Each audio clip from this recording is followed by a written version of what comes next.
Right, the green light is on and the cars are out on track, but no sign of Jimmy Lindo just yet.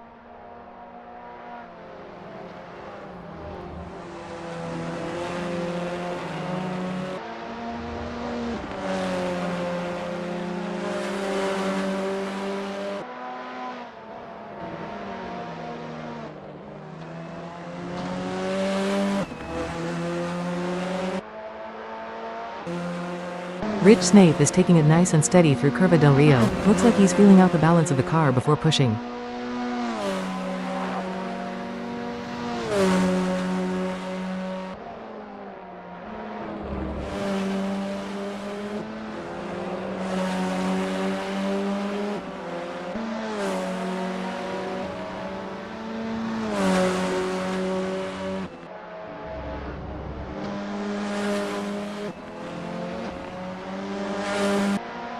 Phil Bodkin slots into P2 for now, a 142.463, his best effort so far.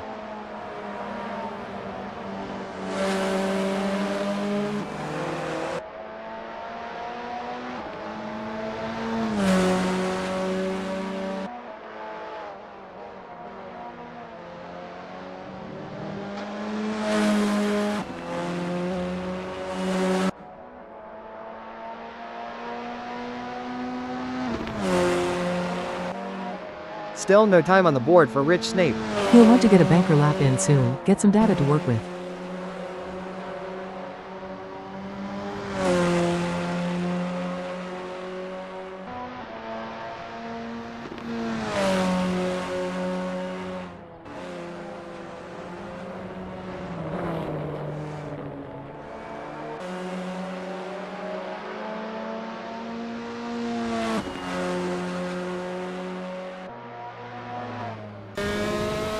Bodkin looks strong through Curva Misano too, carrying good speed. But still sitting in third, that time of 142.463.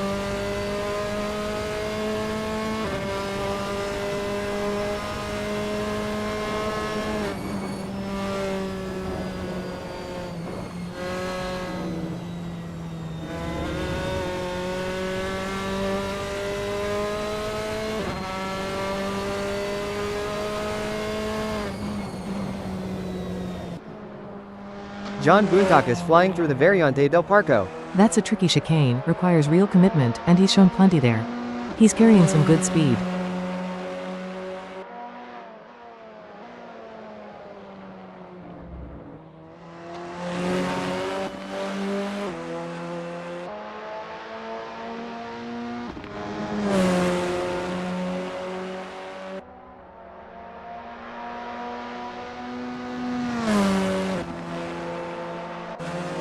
Time is ticking away and still Rich Snape is yet to register lap time.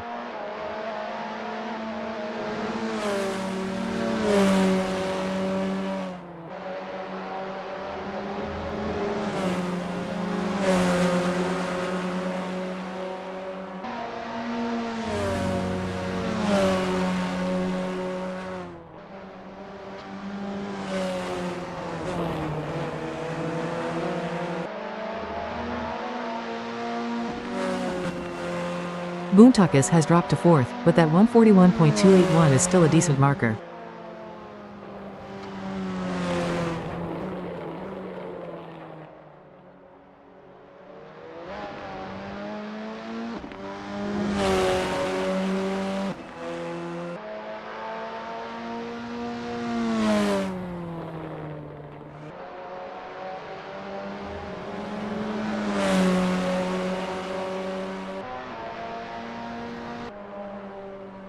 Jimmy Lindo setting a blistering pace through Curva Tramonto. You can see he's really attacking the apex, that's where he's making up the time. A great entry speed.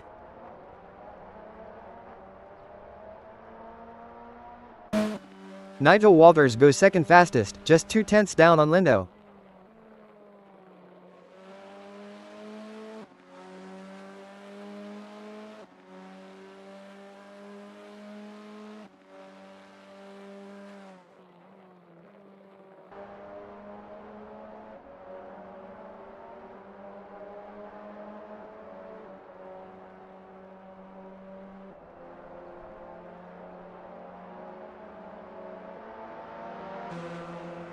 Phil Botkin down in 6th now. He'll need to find some time if he wants to challenge at the top. That 142.463 is looking a little off the pace now.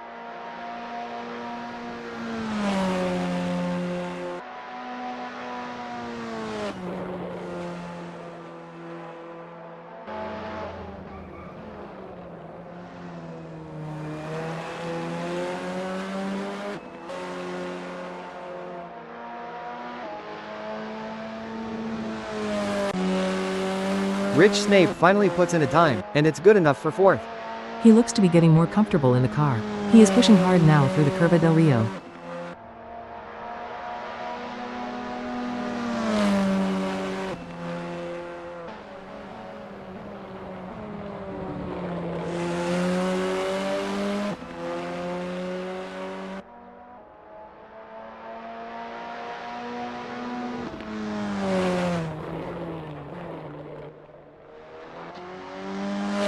Botkin improved slightly, but only enough to maintain 6th.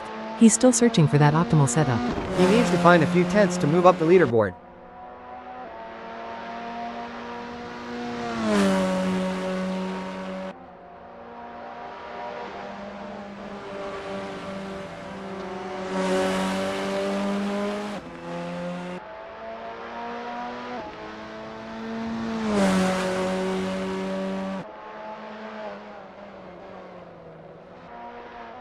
John Boontock is still struggling to improve. He remains in 5th, through the very fast right-hander of Curva Corsa.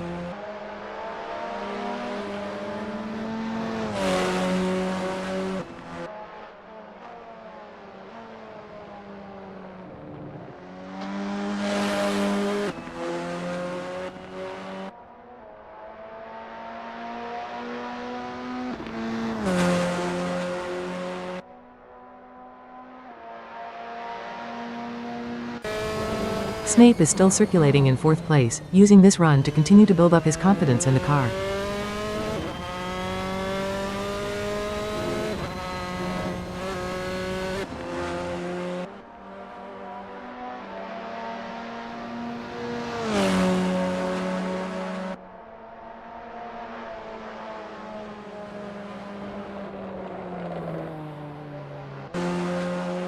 Jareth Hallam moves up to 2nd, splitting the top 2. A very good lap that, he's right in the mix now.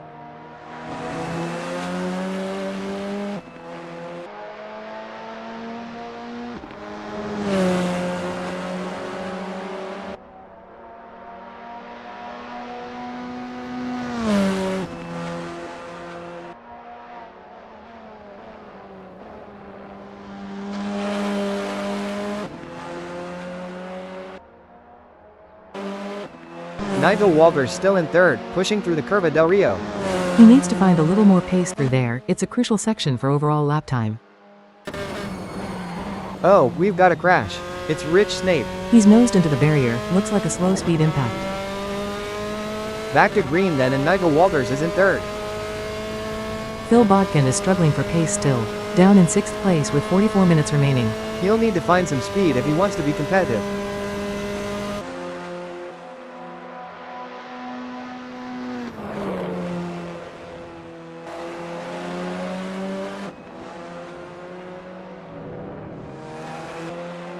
Hallam continuing to circulate in 2nd, just a tenth off the fastest time.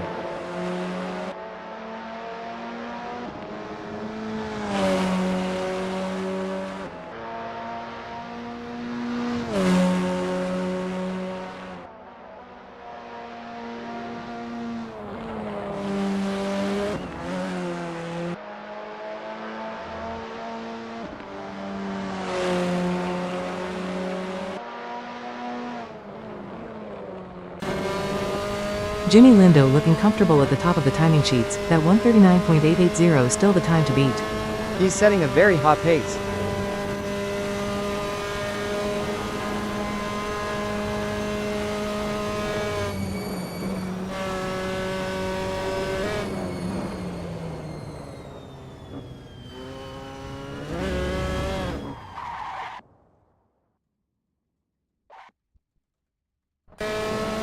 Jareth Hallam pushing hard through Curva Tramonto, trying to close the gap to Lindo. That's a critical section for lap time. He's really attacking it.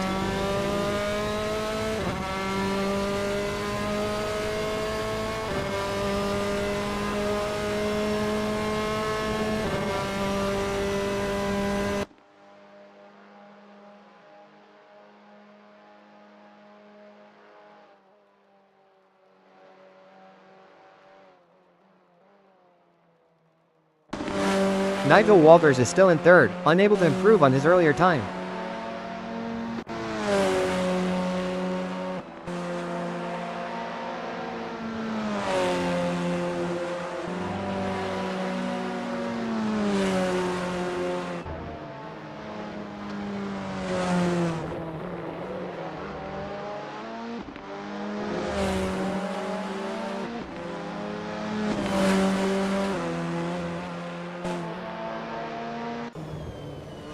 Snape back out on track after that incident and through the Curva del Rio, that earlier lap of 140.766 putting him 5th. He's going to want to put that crash behind him quickly.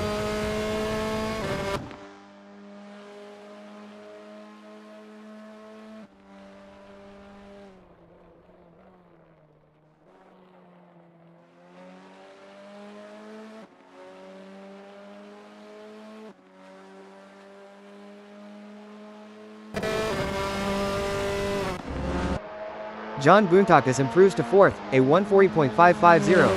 That's better from him, he was struggling a little earlier.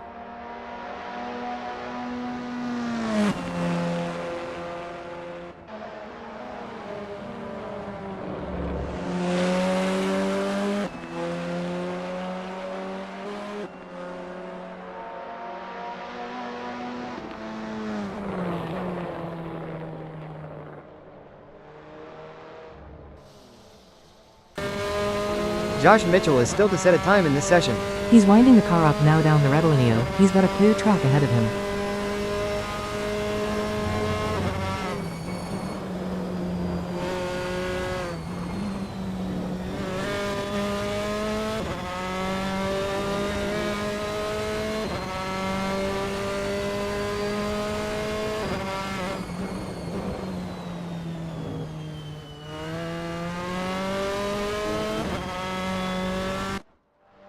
Phil Bodkin improves, but only enough to solidify his 6th place position, a 141.035.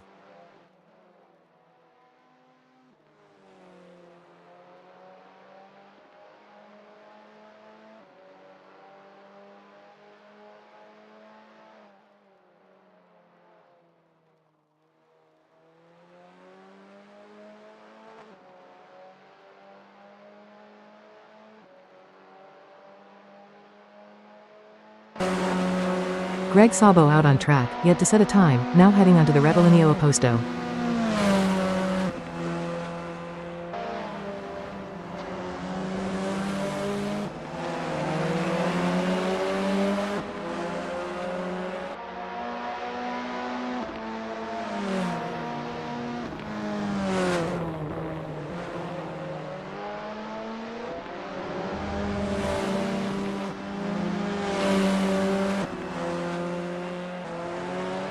Still no time for 38 CUPR, A. Johnston.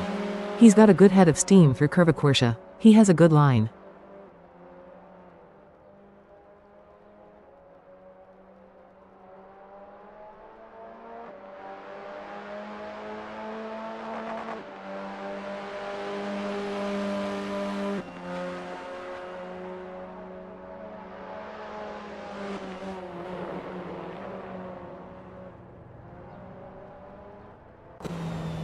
Josh Mitchell logs his first time, a 142.168, that puts him in 7th position.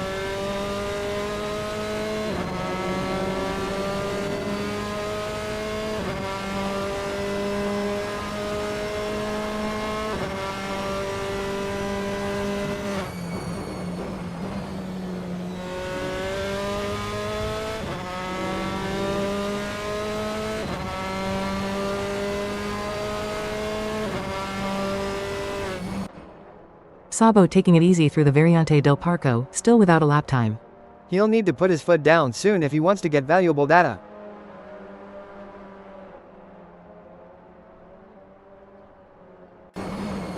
Rich Snape still circulating in 5th position and going through Curva Tremonto.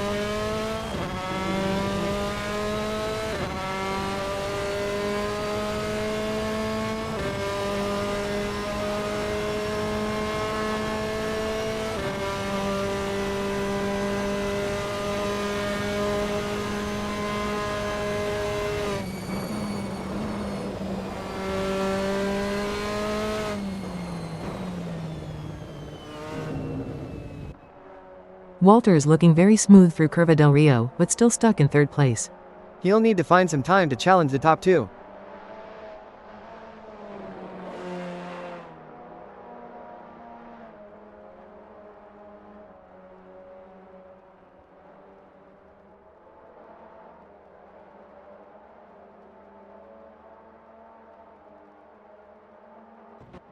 Oh no, Greg Sabo is in the wall. And Sabo is back out on track, having seemingly recovered from that crash. Mitchell improves to a 141.528, but remains 7th.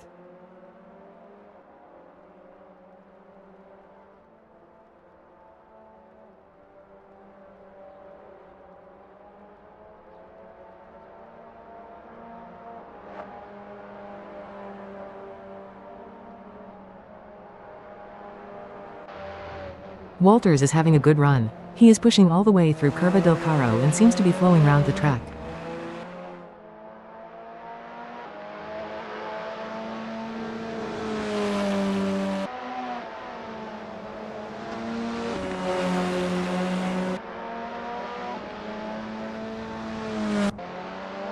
Snape's still 5th, but he'll be aiming to improve on that time as the session progresses.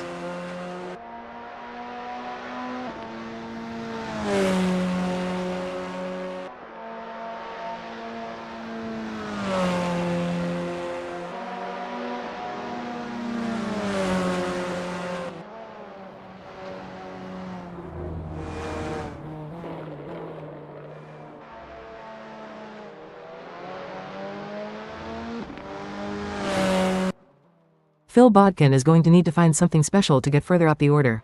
He remains in 6th place.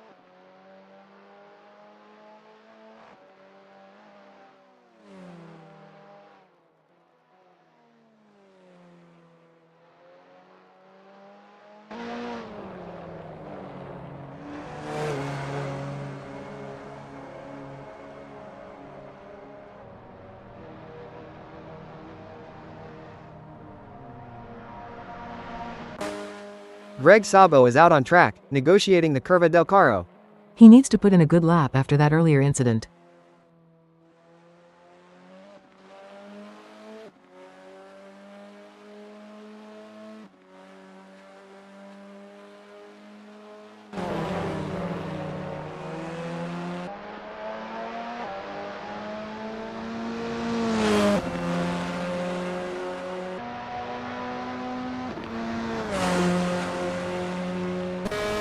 John Boontakis remains in 4th, that 140.550 is still his best.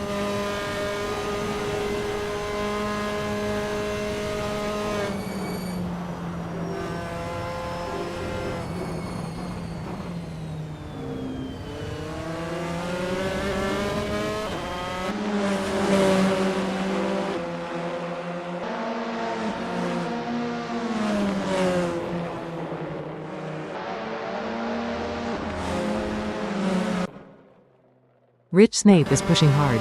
You can see he is trying to find more pace. He needs to get ahead of Boontakis. Josh Mitchell is still struggling to find a good rhythm, 7th place for him. He's just not getting the most out of the car yet.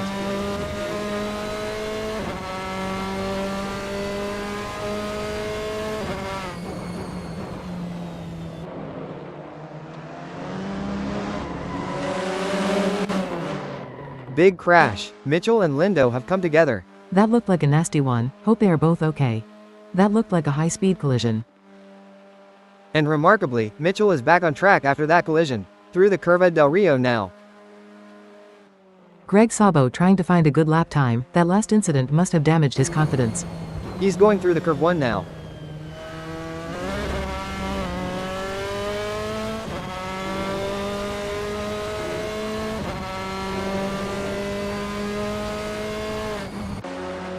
Nigel Walters remains in 3rd, still unable to improve.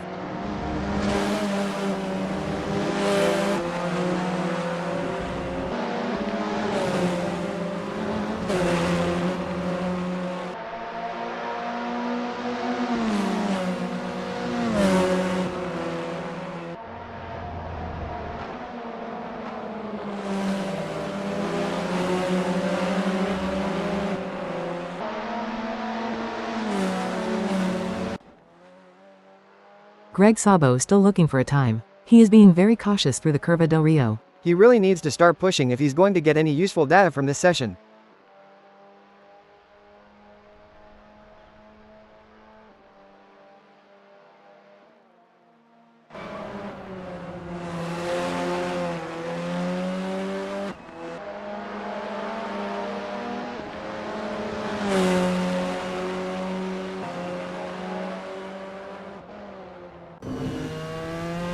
Lindo back on track and still top of the timesheets with that 139.880. He's a fast driver and is looking very confident despite that earlier incident.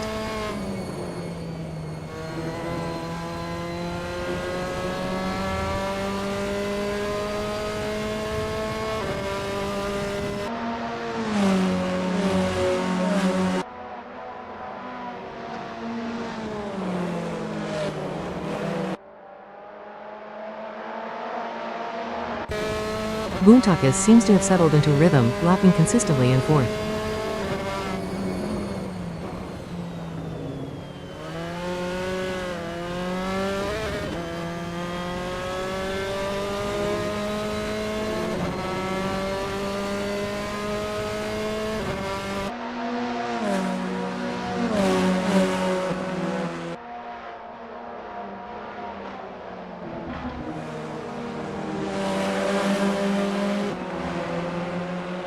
Nigel Walters still holding third position, but unable to close the gap.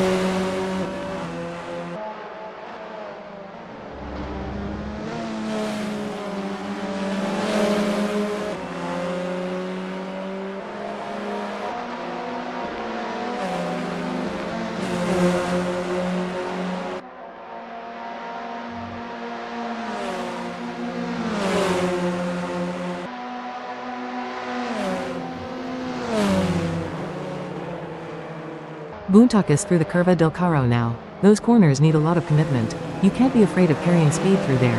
He still sits in fourth, though.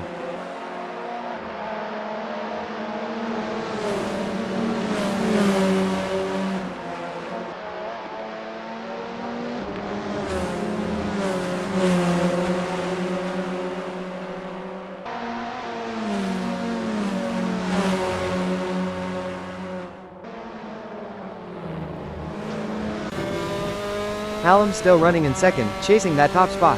He's got a good line through Curva Misano 1 and has the confidence to push hard.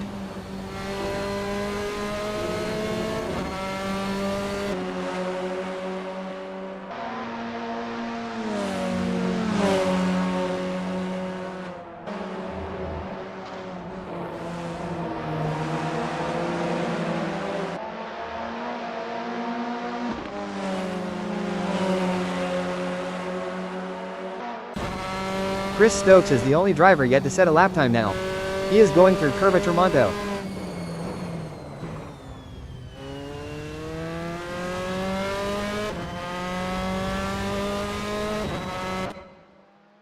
Contact. Walters and Boontakis have collided.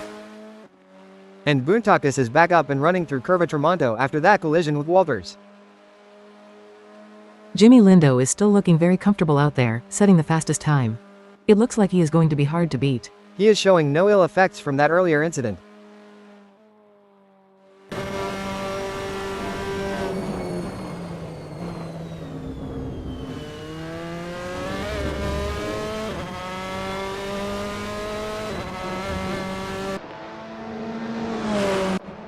Still no time for Greg Sabo, as he makes his way through the Curva del Rio.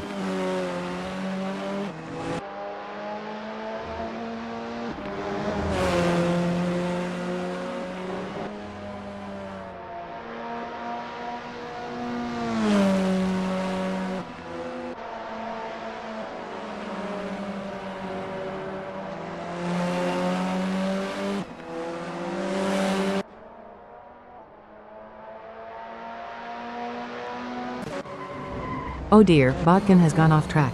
He has crashed into the barriers. Botkin rejoins the track. That crash will not have done his confidence any good. Sabo is the only driver to have not set a lap time.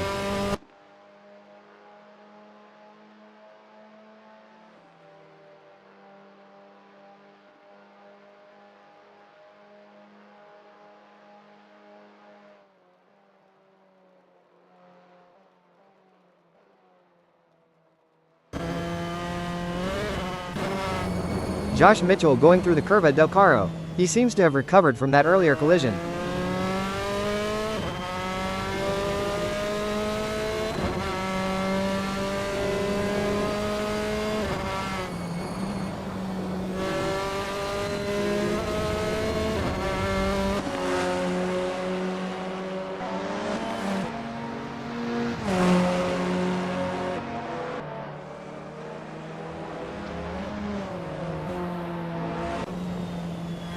Snape looking to improve his time now, pushing hard through Curva Corsa.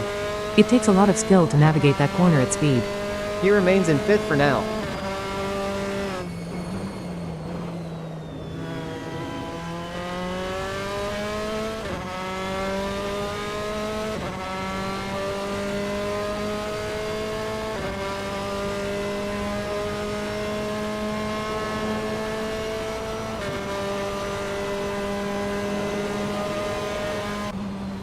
Josh Mitchell in 8th position, going through the fast right-hander of Curva Corsa.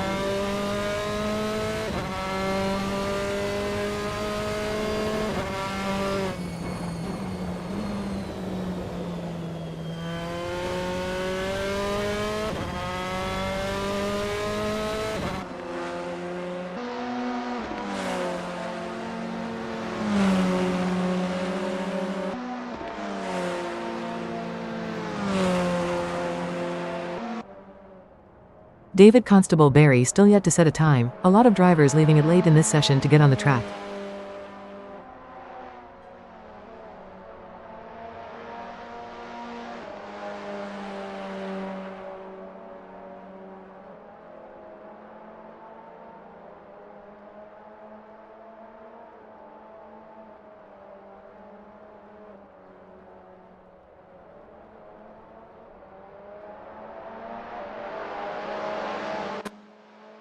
Phil Bodkin, recovering from his earlier crash, is sitting in 7th position.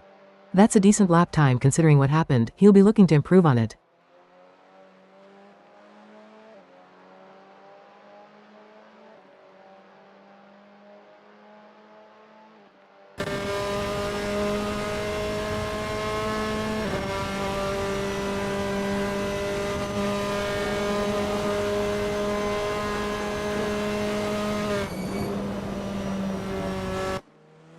Lindo, out in front, making his way through the Curve 1.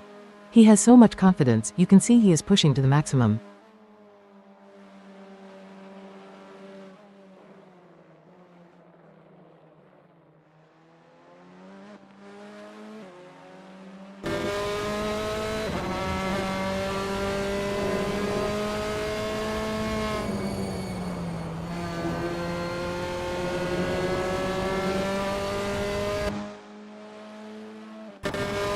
Boontakis is driving consistently. He needs to find some more speed if he is going to compete.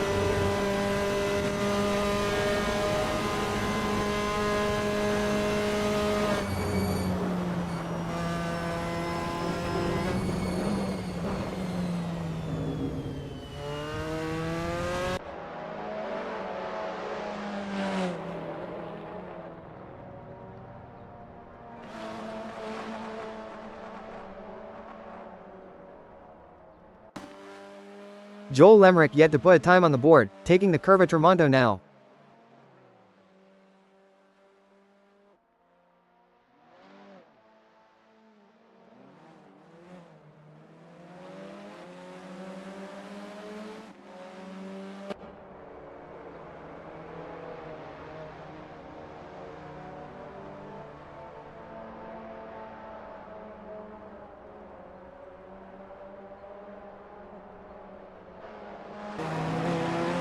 Constable Barry, the last one to set a time, now going through the tricky Curva del Rio.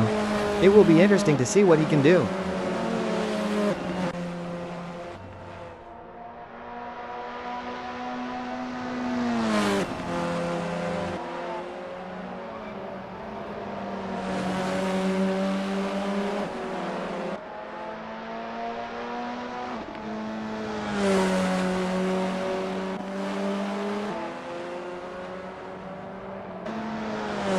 Mitchell in 8th, negotiating the Curva Tramonto. A good section for overtaking if you get a good run. He has been involved in a few incidents so far. Let's see if he can keep it clean this time.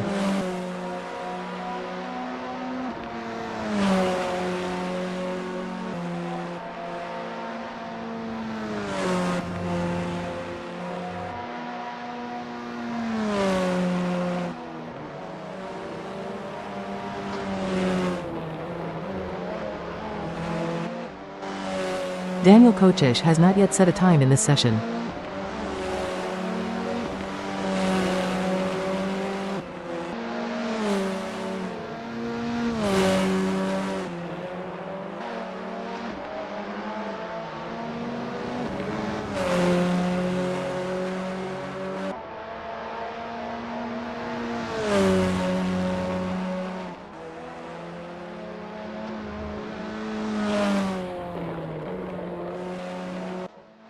Rich Snape remains in 5th, but the clock is ticking. Can he find more pace?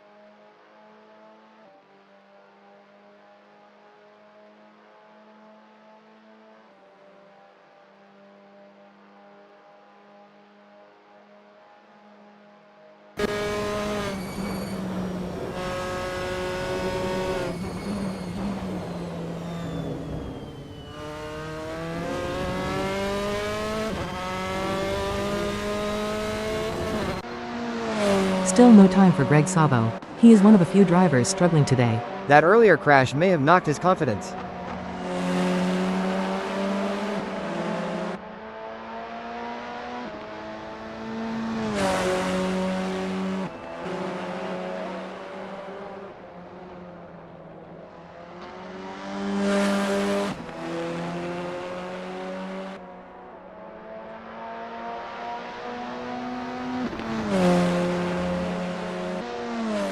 Walters down the Rettilineo Opposto, still in 3rd. He needs a tow from another car if he is going to improve on that time.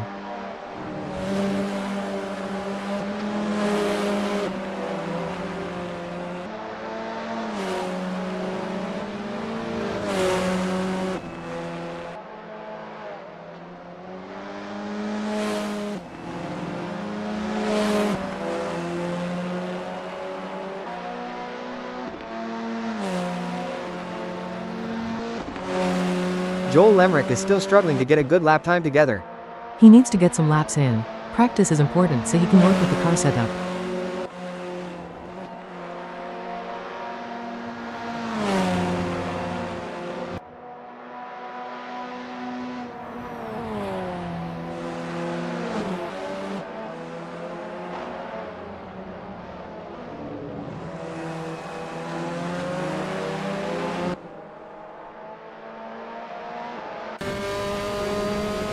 Daniel Kochish is trying to get the car dialed in. He is running out of time to get a good lap time. He is the last of the drivers to set a lap time.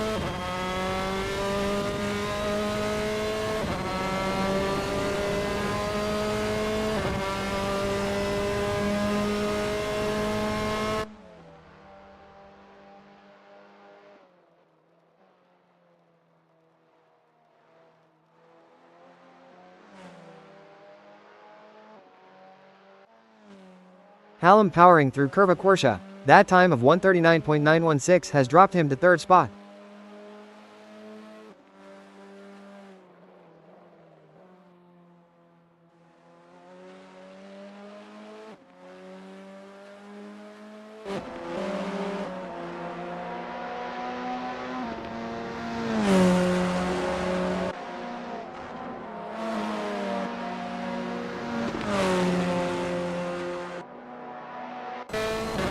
Snape is pushing hard, he is right on the limit.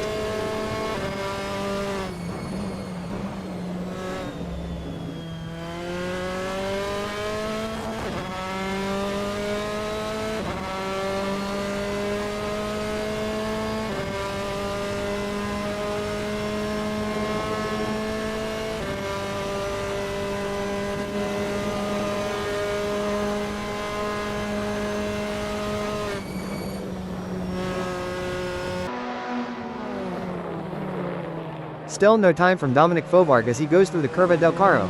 That section requires real precision, let's see how he handles it.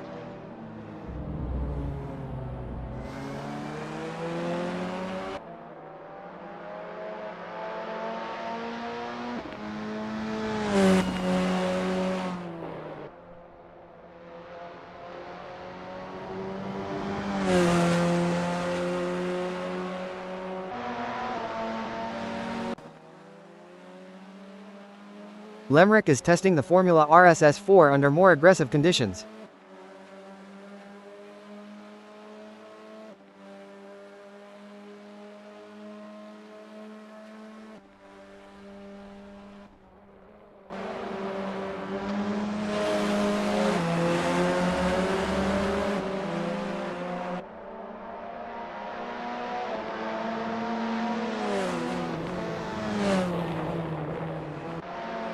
David Constable Barry logs a 141.258, putting him in 9th.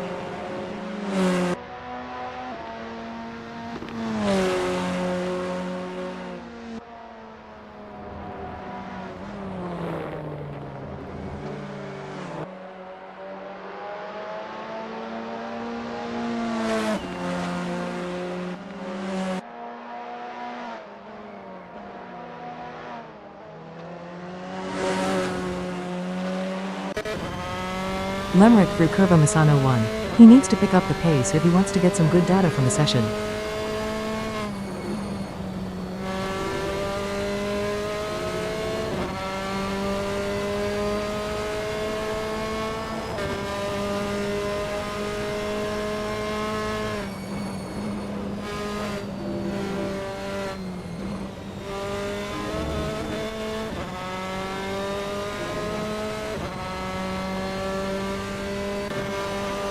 Botkin through the Curva del Carro. Can he improve on that time of 141.035?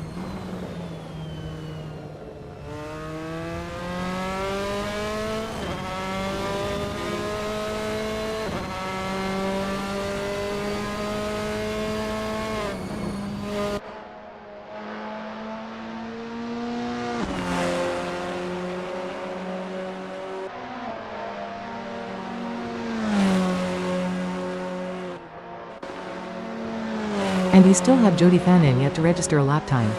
He is running out of time. Everyone else has now set a time, he's the last one out.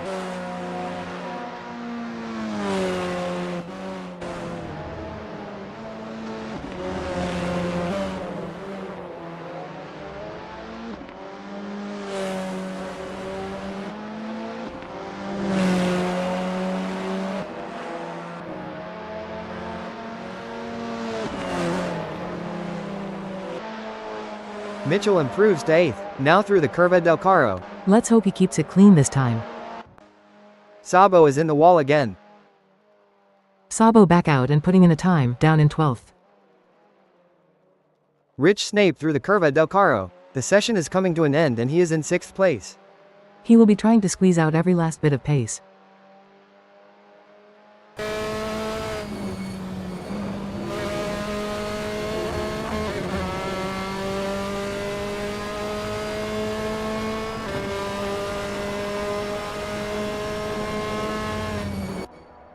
Coachish, a new time, up into 5th.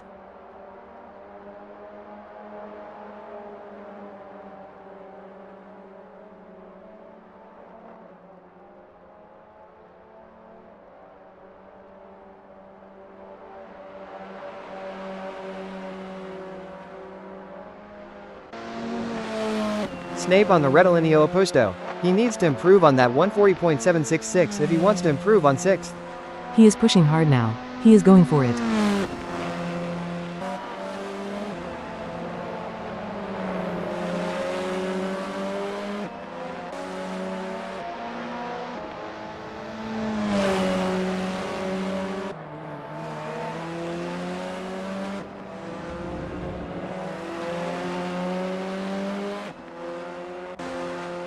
Joel Lemrick improving to 10th, a 141.182.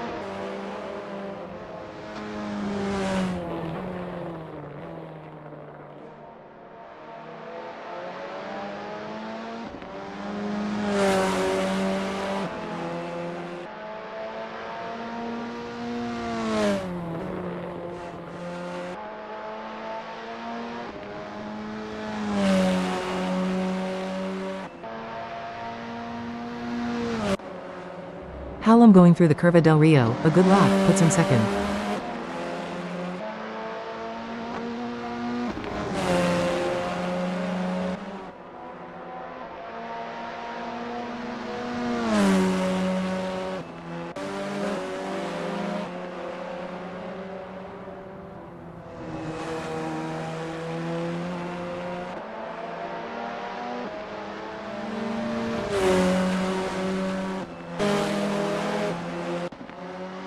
Rich Snape going through the Curva del Rio. He has dropped to 7th. The session is coming to an end.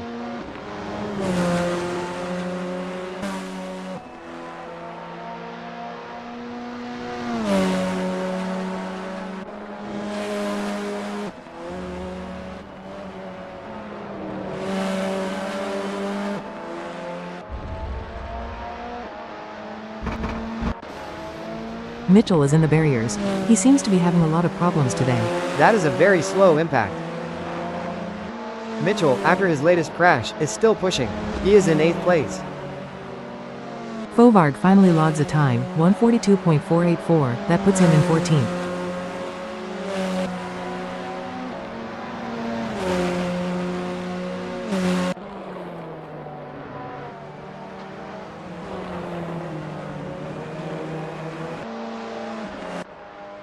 Josh Mitchell in 8th place. He will be wanting to avoid any more incidents.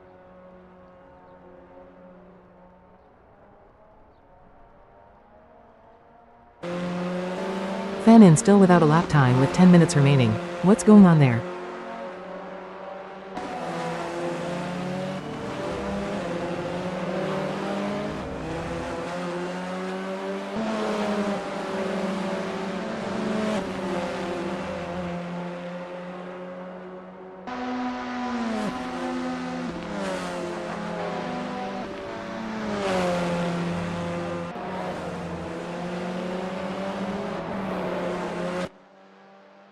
Sabo through Curva Tramonto, still in 13th. He's not had a good session. That earlier crash damaged his confidence. With practice you have to take risks and build up confidence.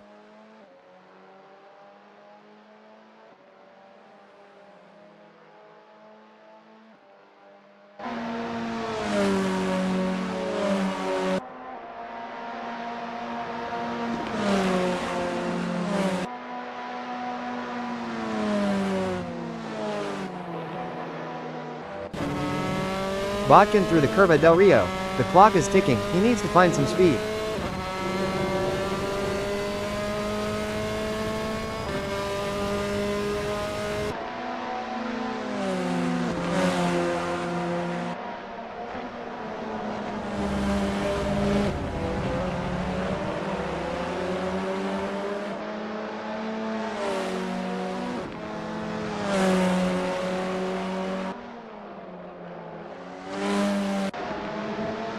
Lindo setting a blistering pace down the Revellino. That is the time to beat, a 139.462.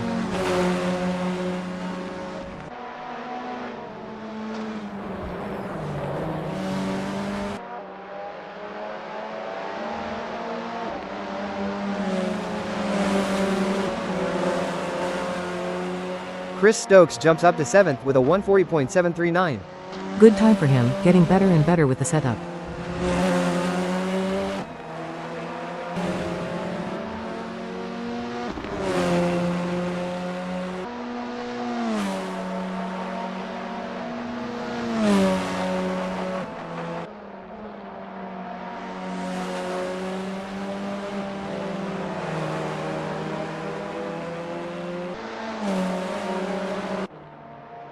John Boontak is going through the Curva del Rio, setting a good lap time, into 3rd place.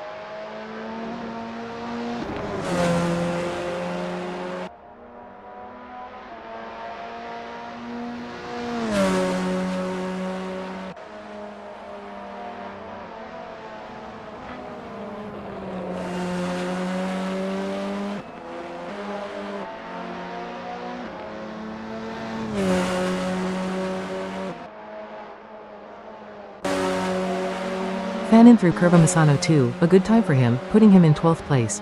He needs to push on now. Very late to get a lap in.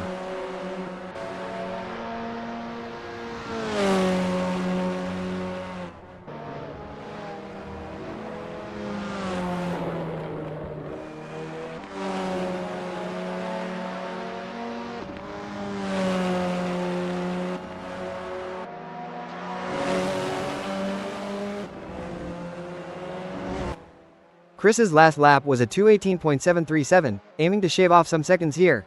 As the session progresses, Chris Stokes is dialing in, looking more confident with each lap.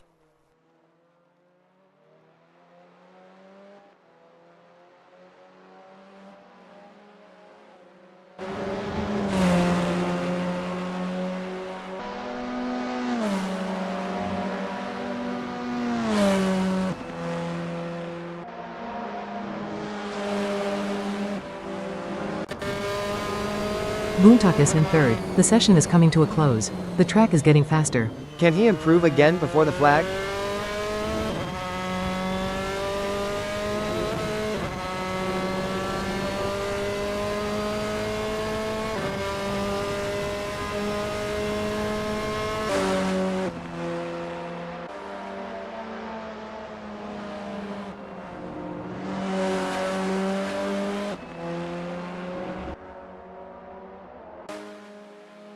Chris Stokes in 8th, tackling the Curva del Carro. He is pushing hard, trying to improve on that time. It is very difficult to overtake there.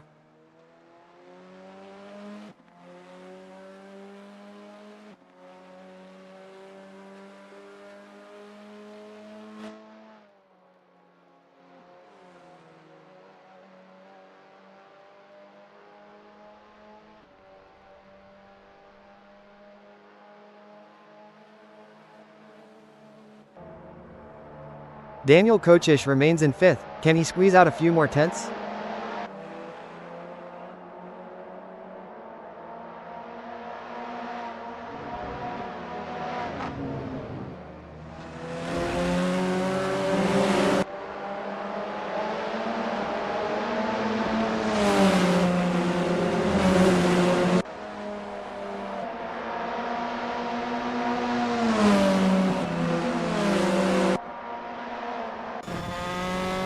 Boontakas through the Variante del Parco, he is looking very smooth.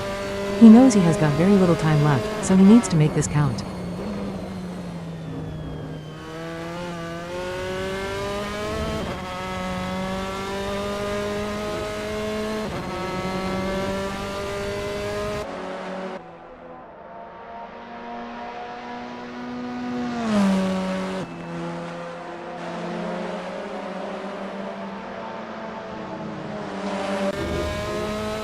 Walters holding on to 4th position.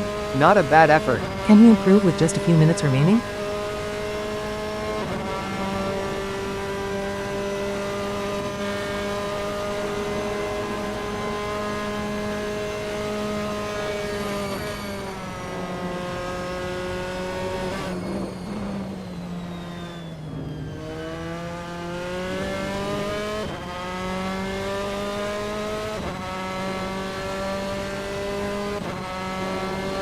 Lindo really pushing now on the Revelineo Opposto. He wants to stay in that top spot.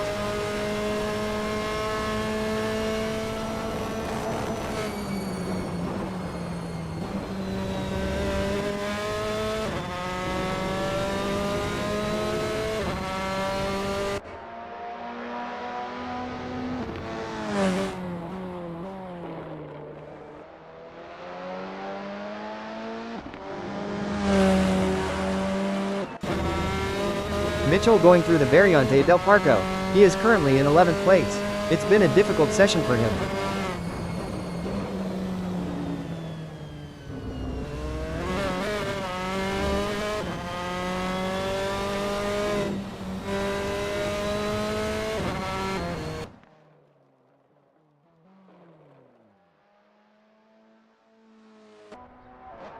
Boontakas really getting his foot down on the Revelineo Opposto. Is he on a flyer? He'll have to be, the clock is ticking down fast.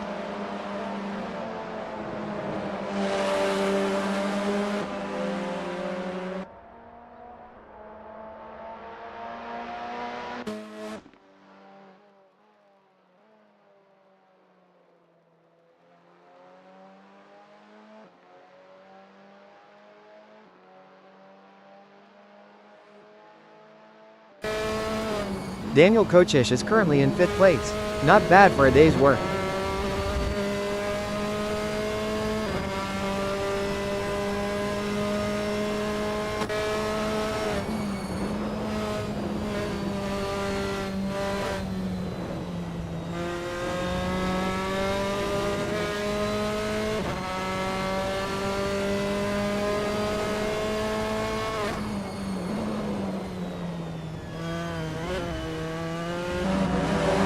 Stokes going through the Curva del Rio. The session is almost over. Not much time left for anyone to improve their times.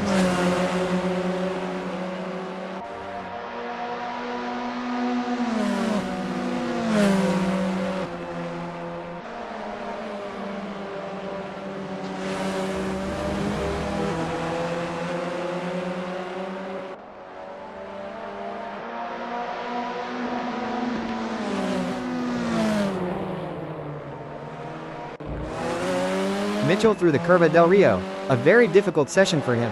He is in 11th place.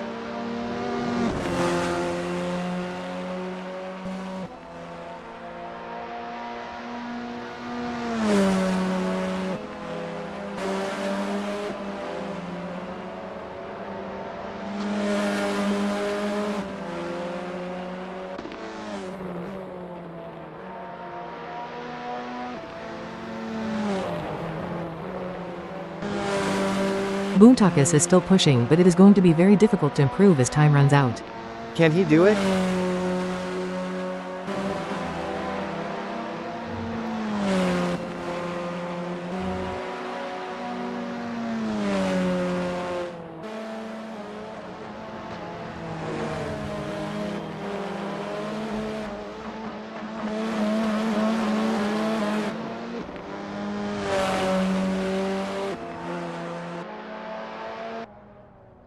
Fovarg is still out on track, and the session ends. Fannin in 13th, and that's the checkered flag. Practice is over.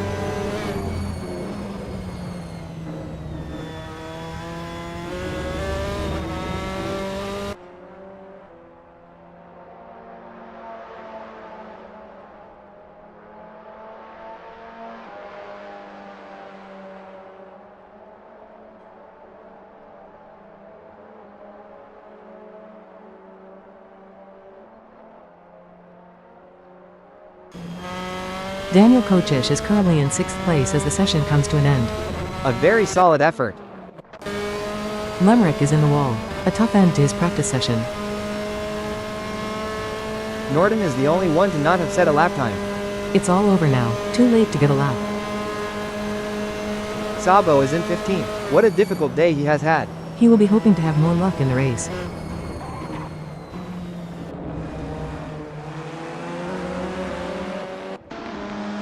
Oh, no. Joel Lemrick has crashed again. A difficult end to practice for him. Wow, a good lap from Lemrick, but he is out of time. The session is over. Kocic in 6th. He is not going to have any time to improve his time. It looks that way. The session is almost over.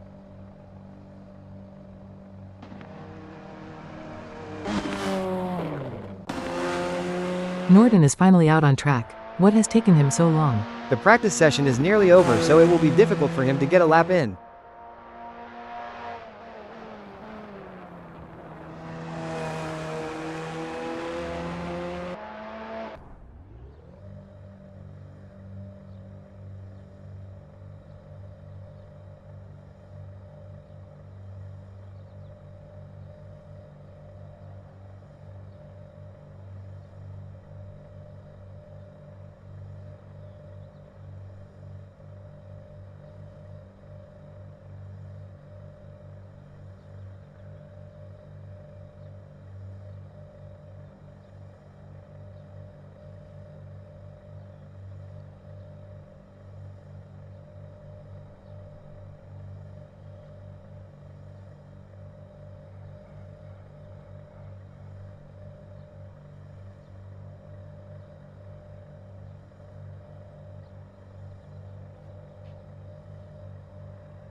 Alright folks, welcome to Misano. Qualification is about to get underway, and the wind is definitely a factor out there today.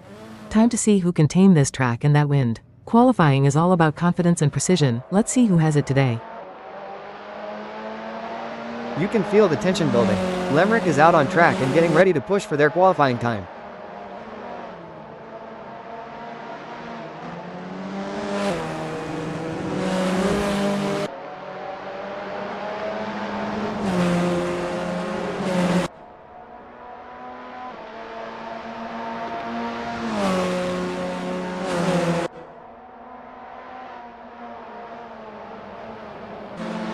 Johnston still yet to register a time. The clock is ticking down.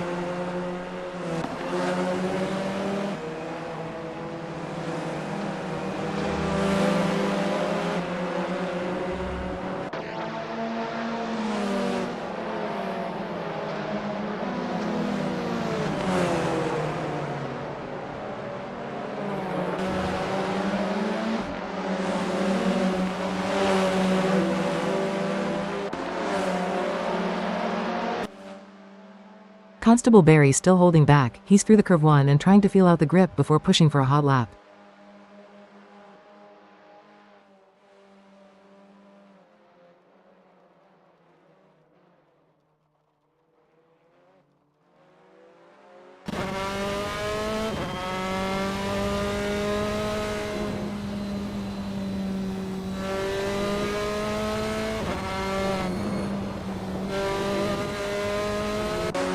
Lemrick still without a time, pressure mounting with just over 3 minutes remaining.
Lemrick bangs in a 1 minute 40 seconds and 4 milliseconds. That puts him top of the board for now. Still no time from Constable Barry. Is he going to get a lap in? Constable Barry slots into 5th, but that's not going to be good enough to stay there with the clock ticking down. Johnston still hasn't registered a time. What's the story there? He's cutting it mighty fine, just 1 lap possible if he gets going now. Johnston crosses the line, P9. Not a great lap, but at least he's on the board. Snape is right on the edge. Let's see if he can make it to the line before the buzzer. Snape sneaks in a lap just before the flag and goes P4. Walters still hasn't managed a lap. He's right on the bubble here, maybe one more chance. Oh dear, Walters gets a lap in, but it's a 0. Something must have gone wrong there. That looks like an issue, maybe a mechanical failure. He was pushing hard, but that's not a representative time at all. Coach Ish improving. He's 2/10 up on his fastest lap. He's got the hammer down. Can he hold it through the final sector?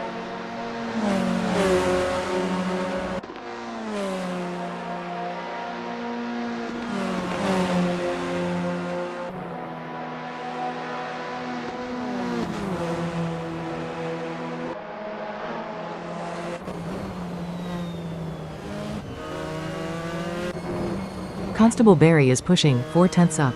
This could be a flyer right at the end, but is it enough?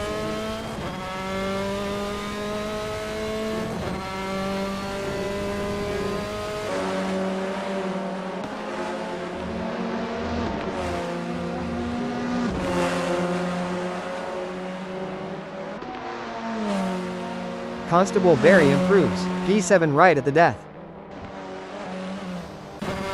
Norton hasn't set a lap. Has he got a chance here?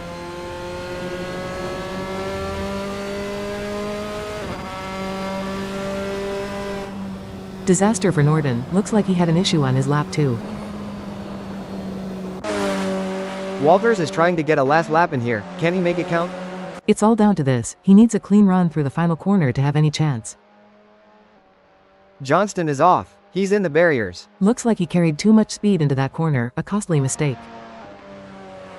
Walters is on a hot lap here, but the clock is against him. He may not get another opportunity. He needs to make this one count. He's running out of time.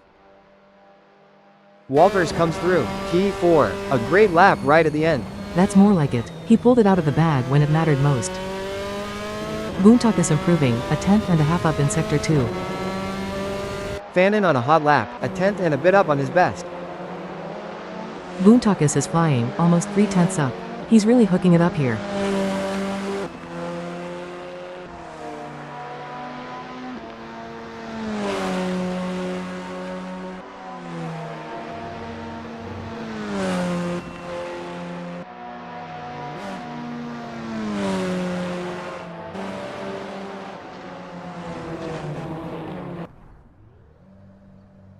Boontakis improves but stays in P11. A small gain but not enough to trouble the top 10 just yet.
Welcome everyone to Misano for what promises to be a thrilling race.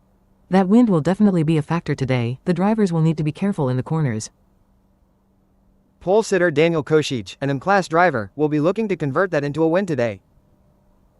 Hallam alongside him, another AM driver, and he'll be desperate to get the jump on Kosic into turn 1.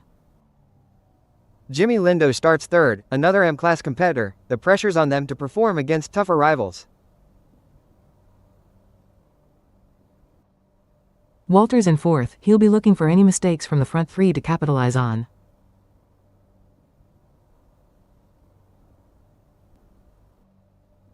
And rounding out the top 5, it's Rich Snape, another M-Class driver. Starting fifth at Misano is a tough spot. He'll need a good start to move forward.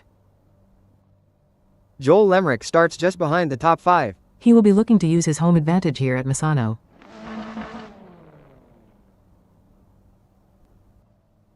Chris Stokes, the first Pro-Am driver, starts in 7th. He'll be aiming to make up positions early and challenge those M drivers ahead. Greg Sabo lines up 8th, another M-Class competitor. He'll be hoping to avoid any first lap incidents and gain some places. David Constable Barry in 9th, another Pro-Am competitor looking to make his mark.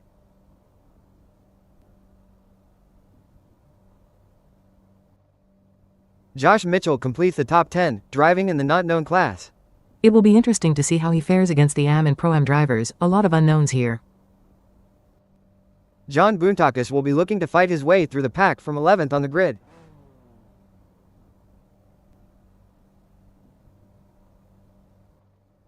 Jody Fannin starts in 12th, the first Pro-Class driver in the field.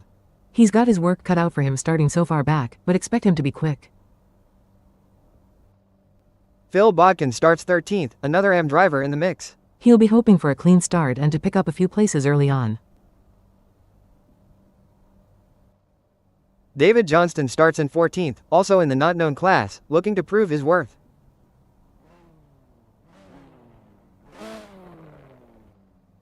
Elliot Norton starting in 15th for the Pro-Am class. He'll be wanting to chase down Stokes and Constable Barry, who started ahead of him. Dominic Fovard lines up in 16th, yet another Pro-Am driver on the grid. The Pro-Am category is clearly stacked here, should be an interesting battle to watch.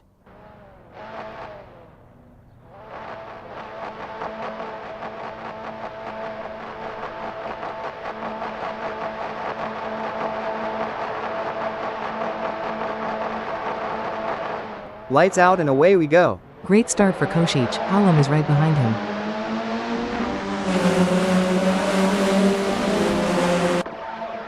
Košić holds the lead into the first corner.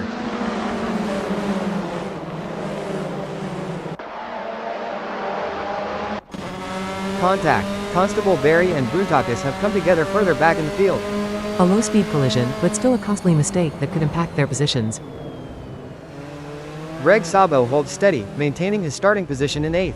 He'll be looking for opportunities to move up as the race settles down. Still no change for Sabo, holding on to 8th position. It's crucial to maintain position on the first lap, avoid any unnecessary risks. Sabo continues in 8th, the pack beginning to string out now. Sabo needs to find some pace if he wants to stay with the leaders, he's already starting to drop back.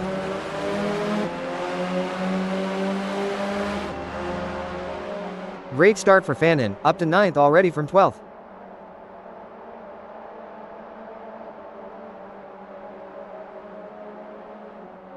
Fannin is making moves, he has the pace to challenge further up the order.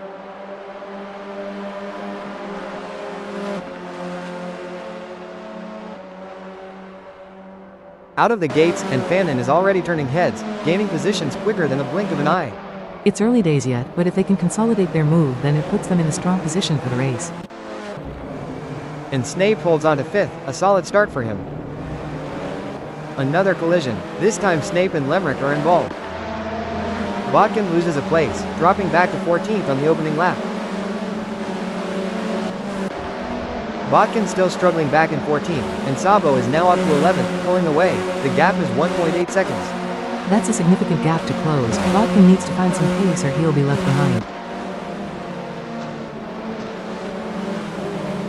That opening lap was certainly eventful, wasn't it? Absolutely, Hal. Misano can be a tricky circuit, especially on the first lap with everyone bunched up. Those early crashes can really ruin a driver's race, even if the damage isn't terminal. Exactly. Losing track position can be incredibly difficult to recover, especially if the car isn't handling perfectly after the contact. What do you think about Fannin's impressive start, Sky? He's showing great pace, Hal. Reminds me of a few overtakes I made in my day around here. He'll be one to watch for sure. It's a very technical track. What's the key to getting a good lap time here? You need to be precise with your braking and really carry the speed through the corners. Any mistake will cost you dearly. And tire management will be crucial, especially with the wind picking up. Definitely. It's all about finding the balance between pushing hard and preserving your tires for the end of the race. A mistake in strategy could prove costly. We're now watching Buntakis in 9th, right behind Fannin. The gap is only 0.2 of a second. These two are going to be battling hard in the opening few laps. Every 10th counts at this stage. Buntakis still 9th, but the gap to Fannin ahead has increased to 0.6. Fannin is starting to pull away. Buntakis needs to respond quickly if he wants to stay in the fight.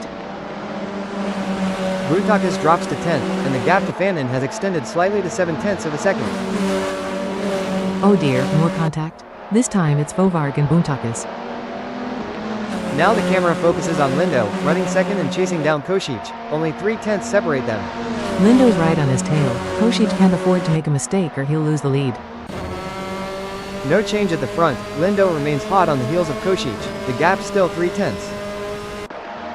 We switch now to the battle for 10th. Fovard right on the back of Buntakis, just 0.2 between them. Fovard is now up to 10th, and Buntakis is right behind him. The gap is non-existent. These two were glued together.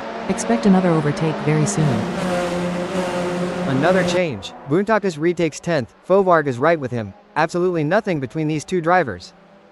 Every move counts now as Jimmy Lindo works to reel in Daniel and overtake for P1. Jimmy Lindo appears to be losing ground on Daniel. They will need to pick up the pace a bit as they head into Redolinio Apusto, T7, and see if they can get a good exit and gain some ground.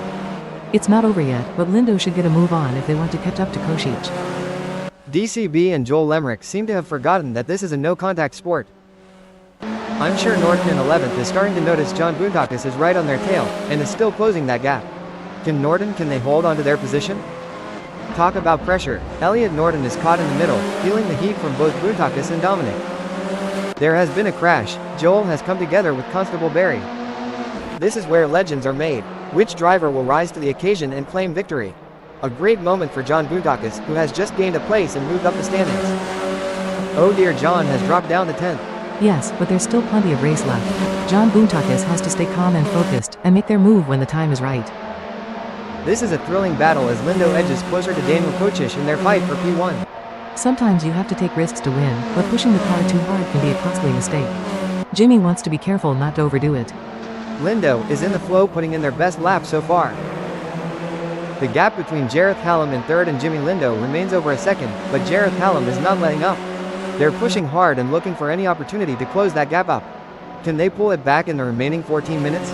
It's a nail-biting race for sure, with both drivers showing incredible skill and determination. But Jimmy Lindo is not going to give up their position easily. This is going to be a battle to the very end, with Jareth Hallam in P3 doing everything they can to catch up. What a move. Hallam has moved up to 2nd. Yes, Jareth Hallam is driving with real precision, and it's paying off. Huge shout out to the admins at Virtual Velocity for making this all possible. Without their hard work and dedication, we wouldn't be able to witness this incredible event. That's right, Hal, and the excitement is palpable. I can feel it in my circuits. I mean, this is the kind of race that people will be talking about in the bar. We're witnessing history in the making. It looks like Jimmy Lindo is pushing hard to catch up to Jareth Hallam. The gap is over a second, but Jimmy Lindo is not giving up just yet. Can they close the distance and make a move on Jareth Hallam? And Jimmy Lindo has just won the place from Jareth Hallam. Absolutely, Hal, but there's still a long way to go in this race, and Lindo can't afford to get complacent. They have to keep driving with intensity and focus. Fantastic racing on show here today, and it's not just the top drivers who are impressing us. Even the drivers at the back of the pack are putting up a good fight, battling it out for every position.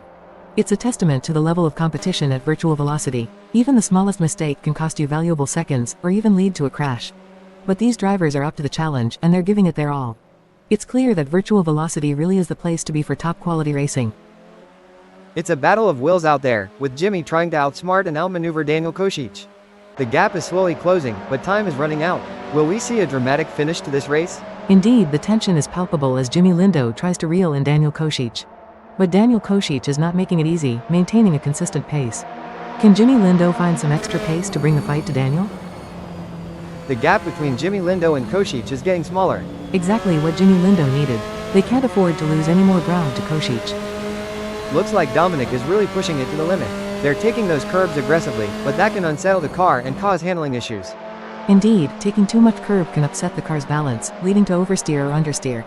It's all about finding the right balance between speed and control. It looks like we might get a battle between Dominic and Boontakis. I think John is going to try and outbrake Formula RSS 4 as they come into Variante del Parco, T1, T2, T3. This could gain them the place, but it may all end badly. Absolutely, David Constable Barry in 11th is doing a fantastic job of holding on to their lead, but they can't afford to make a single mistake. And John Boontakis is looking for any opportunity to make a move. This could be a battle to the finish line. Oh, the pressure is on for Constable Barry. Trapped between John Boontakis 0.1 seconds away and Fovarg just ahead with a gap of 0.2 seconds, they must defend their position while seeking an opportunity to advance. The action is non-stop as Lindo shadows Donkey Kong through every twist and turn, determined to claim first. If Lindo isn't careful, they might end up turning this high-speed chase into a synchronized spinning routine, and trust me, that's not a crowd pleaser. It's looking good for Jimmy Lindo, who has gained places and put some distance between themselves and Daniel Kosic. Boontakis is pushing really hard, but as we know, pushing too hard can lead to other mistakes, like locking up the brakes or missing a shift. These drivers are walking a tightrope between pushing the limits and making costly errors. Absolutely, it's all about finding that sweet spot where you're pushing the car to its limits without crossing the line into reckless driving. That's where experience and skill come into play. Boontakis needs to get more consistent. Sky, they have just put in a slower lap than Dominic. Can John Boontakis turn this around? Even though Nigel Walters is a fair way behind Daniel, they can't afford to let their guard down. Daniel is still vulnerable to mistakes. This is a tough break for Daniel. They've just lost P3 to Nigel Walters and they have their work cut out for them now. This is where the skill and precision of the drivers really comes into play. Boontakis is chasing Dominic in P11. Don't forget the role of aerodynamics. Boontakis should use slipstreaming to their advantage and close the gap to Dominic Fovarg. It seems like Boontakis is struggling. Their last lap time wasn't as good as Dominic's. It will be interesting to see if Fovarg can keep outpacing John Boontakis. Jody Fannin has the pedal to the metal chasing Greg Sabo. They need to keep it on the black stuff. You don't get points for driving over weeds, not in this game. It seems like Jody Fannin is struggling. They are not able to maintain their pace. Can Jody Fannin refocus and start putting in the lap times we know they are capable of?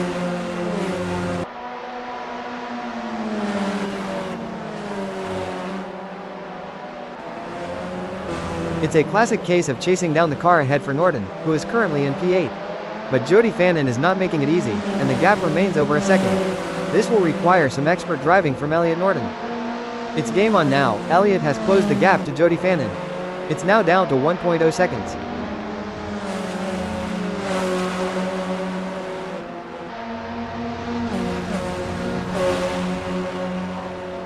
Things are heating up as John Boontakis tries to close the gap to Fovarg.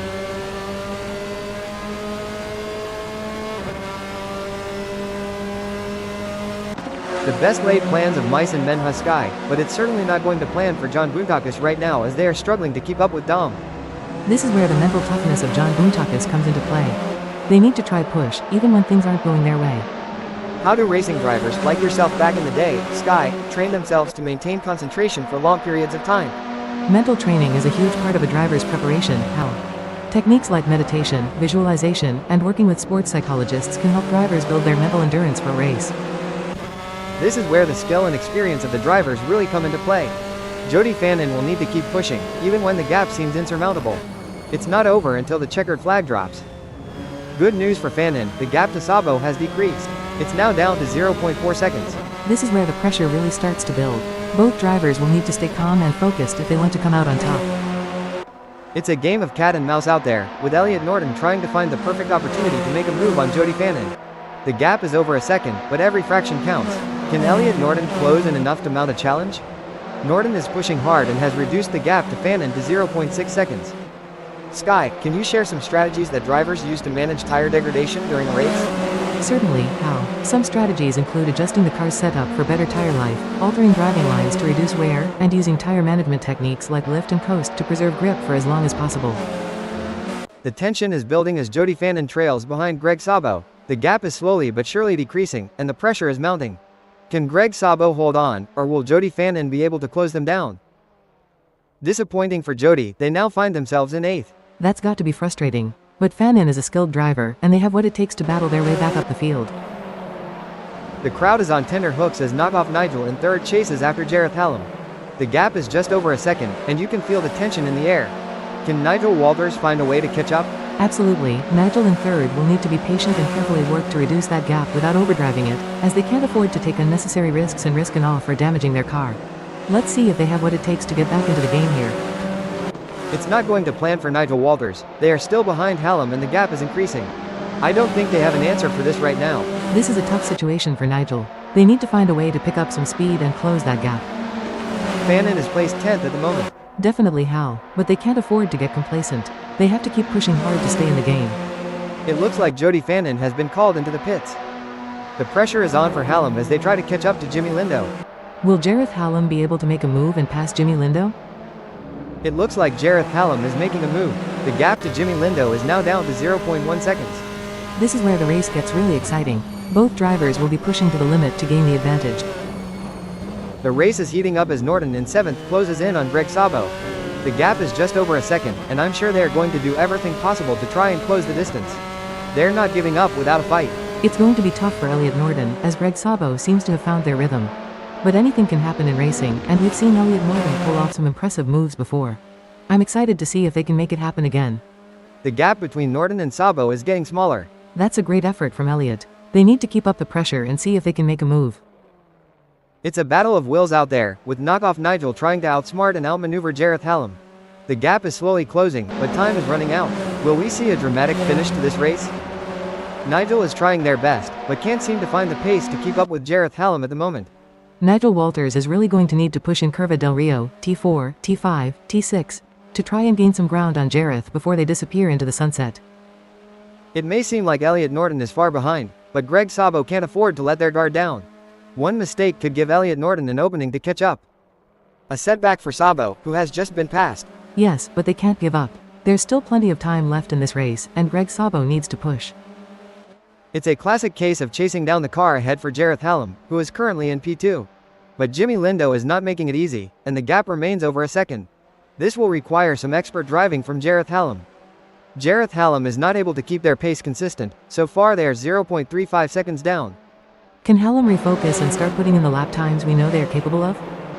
I'm curious, Sky, can you tell us about any pre-race rituals you had when you were racing? Of course, Al. Before every race, I would listen to a specific playlist of songs to help me get in the zone. I also had a lucky pair of socks that I would wear during races. It may sound silly, but those little rituals helped me feel prepared and focused. This is where the skill and experience of the drivers really come into play. Fannin will need to keep pushing, even when the gap seems insurmountable. It's not over until the checkered flag drops. It looks like we might get a battle between Jody Fannin and John. He'll be looking for a mistake to pounce on. Look at that, Phil is hot on the tail of Fannin. It's a fine line between pushing the car to its limits and losing control. Fat Dog Phil is really walking that tightrope. The gap between Fat Dog Phil and Jody Fannin is growing. It's now up to 0.6 seconds. Bodkin needs to pick up the pace for sure, but I don't think they have it in them. During your racing career, Sky, how did you determine when it was the right time to pit for fresh tires due to tire degradation? It was a combination of factors, Hal. Monitoring lap times, communicating with the team about tire wear, and assessing the car's handling were all crucial in deciding when to make a pit stop for fresh tires. It's a game of cat and mouse out there, with Jareth Hallam trying to find the perfect opportunity to make a move on Jimmy Lindo. The gap is over a second, but every fraction counts. Can Jareth Hallam close in enough to mount a challenge? That's right, Jareth Hallam in second knows they have to push to the limit if they want to catch up. But Jimmy Lindo is no slouch, and they're going to be pushing just as hard. It's a battle of skill and will out there. It's not looking good for Hallam. They are still behind Jimmy Lindo and the gap is increasing. They are gonna need to dig a bit deeper to turn this around. Jareth needs to keep pushing, even when things aren't going their way. If they can close the gap down, they may be able to bring the fight to Lindo. Pushing too hard can lead to mistakes, and we're seeing that now. That car is really unsettled as they push for every last bit of speed. Good news for Nigel Walters, the gap to Jareth Hallam has decreased. It's now down to 0.3 seconds. This is what racing is all about. It's anyone's game at this point. Who will come out on top? Fannin is giving it their all as they chase down John Boontakis in P11. This is where every inch counts. Jody is pushing hard to close the gap on John. Absolutely, precision and control are key here. Knowing when to push and when to hold back can be the difference between winning and losing. Looking at the lap times, Jody Fannin is not on pace with Boontakis. Can they turn it around? Can Fannin turn this around? This is proving to be an exciting race so far. We are truly privileged to witness these legends of the track battle it out for victory. And you know what? I am so honored to be sitting here beside you today. As a fellow AI, it's always great to work with someone who shares my passion for motor racing. Plus, your insightful commentary is making this race even more exciting. Knockoff Nigel is looking for an opportunity to get round Hallam. If you're enjoying the racing, please remember to like and subscribe. Holy moly, that is some serious contact between Fannin and John Boontakis. The pursuit is on. Bodkin is closing the gap on Jody Fannin, determined to claim P11. I think they are going to take them.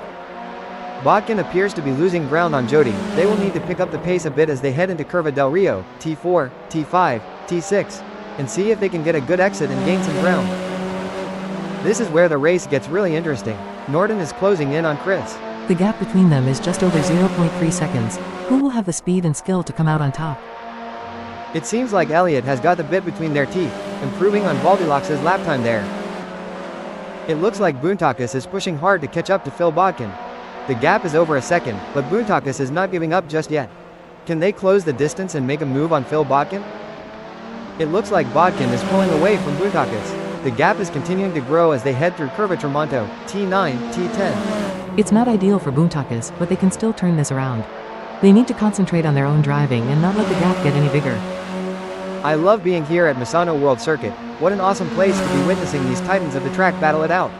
Indeed, Hal, what a magnificent sight and sound. I love listening to the roar of these engines. Let's just listen for a moment. Elliott wants to close that gap with Chris Stokes. And they are poised to capitalize on any mistake, but who's going to make that mistake first? The gap between Norton and Stokes is widening. It's now up to 0.2 seconds. Great driving from Elliott, who has just gained a place and moved up to 5th. Amazing stuff. Focus and precision, what it's all about. Every move counts now as Chris works to reel in Elliott Norton and overtake for P5. The best laid plans of mice and men husky, but it's certainly not going to plan for Chris Stokes right now as they are struggling to keep up with Norton. It's not over yet, but Chris Stokes should get a move on if they want to catch up to Norton. The crowd is on tender hooks as Jareth Hallam in second chases after Jimmy Lindo. The gap is just over a second, and you can feel the tension in the air. Can Jareth Hallam find a way to catch up? Jareth has just put in a faster lap than Jimmy, so that's going to give them something to worry about. The question is now, can Jimmy respond to that in kind? They are going to have to pick up the pace. It's a brilliant day for racing here at Misano World Circuit. I'm really enjoying this. This race is truly epic. What a treat to be sat here witnessing this spectacle. The gap between Chris and 6th and Elliott Norton remains over a second, but Chris is not letting up. They're pushing hard and looking for any opportunity to close that gap up. Can they pull it back in the remaining 0 minutes? It's moments like these that make motorsports so exciting. We're witnessing a battle of skill and strategy between two great drivers, with Stokes in 6th determined to catch up. But we know Norton isn't just going to hand it to them on a plate, Stokes is going to have to take it. It should be an interesting battle to watch as long as they can close that gap. I think Josh Mitchell is starting to lose focus. It's a battle of wills out there, with Jareth Hallam trying to outsmart and outmaneuver Jimmy Lindo. The gap is slowly closing, but time is running out. Will we see a dramatic finish to this race? It's a nail-biting race for sure, with both drivers showing incredible skill and determination. But Jimmy Lindo is not going to give up their position easily. This is going to be a battle to the very end, with Jareth Hallam in P2 doing everything they can to catch up. It's game on now. Jareth Hallam has closed the gap to Jimmy Lindo. It's now down to 0.6 seconds. It doesn't seem like things are going to plan for Greg Sabo as they have a big gap ahead of them to close at this point in time. Sabo could be on a charge here. Sky, they have just put in a quicker lap than Chris. We will have to see if Baldilocks has got any answers for that. It's a classic case of chasing down the car ahead for Hallam, who is currently in P2. But Jimmy Lindo is not making it easy, and the gap remains over a second. This will require some expert driving from Jareth Hallam. Absolutely, Hallam in 2nd will need to be patient and carefully work to reduce that gap without overdriving it, as they can't afford to take unnecessary risks and risk an off for damaging their car. Let's see if they have what it takes to get back into the game here. Jareth Hallam is on a charge. Their split time shows they have upped their pace. Greg Sabo has a mountain to climb at the moment to close that gap with Chris Stokes. I expect their only hope at this point is that Chris makes an error. On the final lap now, and Jimmy Lindo looks like they might just wrap up this win. And that, folks, is how it's done. A solid performance and great win from Jimmy. What a fantastic race from Jareth, who brings it home in 2nd place. Impressive performance. They pushed themselves to the limit for a fantastic 2nd place finish. Impressive drive from Nigel to claim the final spot on the podium. Fantastic result. Daniel Kochish claimed 4th. Elliott Norton in 5th. Chris Stokes end in 6th. Finishing 7th is Greg Sabo. 8th is David Constable Barry. David Johnston take 9th. Coming in 10th we have Dominic Fobart. Taking 11th is Jody Fannin.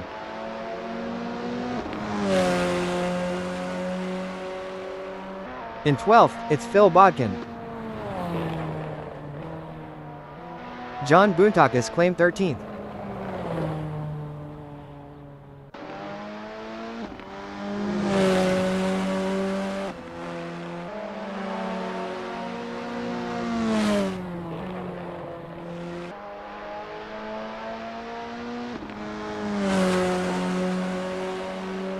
With Rich Snape in 14th.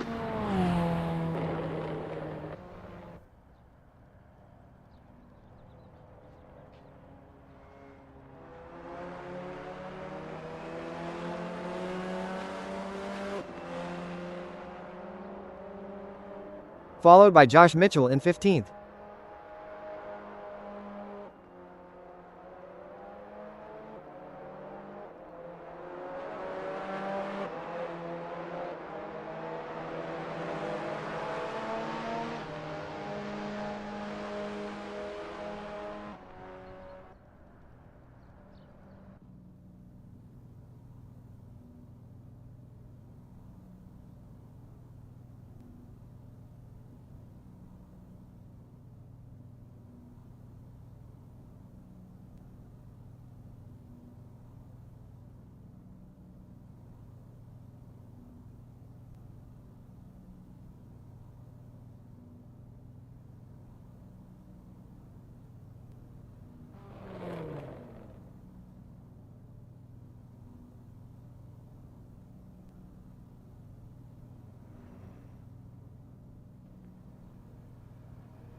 Sky, the drivers are lined up and ready. Should we get it on? Yes, Hal, we should definitely get it on. Pole position gives Josh Mitchell a strategic edge. A target on their back, Josh Mitchell must in the Euro T get complacent. Taking off from the second grid slot is the skilled driver, Rich Snape. John Boontakis will look to make a splash from the third position on the starting grid. I think we are all looking forward to seeing what John Boontakis can do from here. It's Phil Bodkin, sitting comfortably in fourth.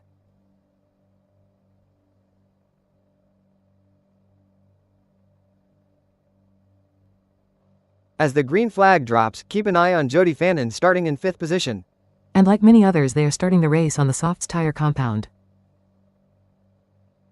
In the middle of the pack, we have Dominic Fauvargue starting from the sixth position on the grid.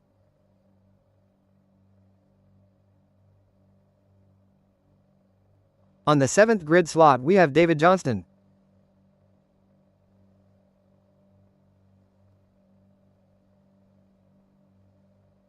The eighth starting position belongs to David Constable Barry, who will be looking to make up ground early on. David will have wanted a better start than eighth.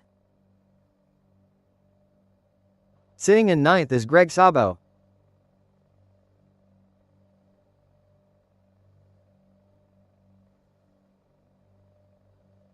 Chris Stokes is going to be starting from 10th.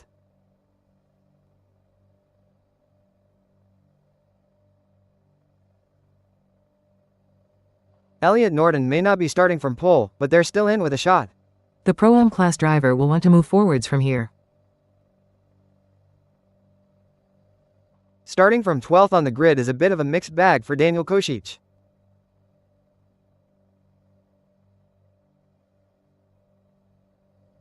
Nigel Walters has some work to do from 13th on the grid, but they're not out of the race yet.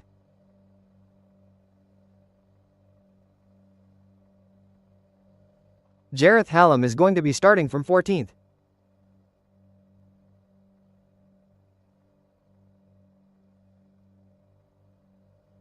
Jimmy Lindo will need to be on top of their game starting from 15th on the grid.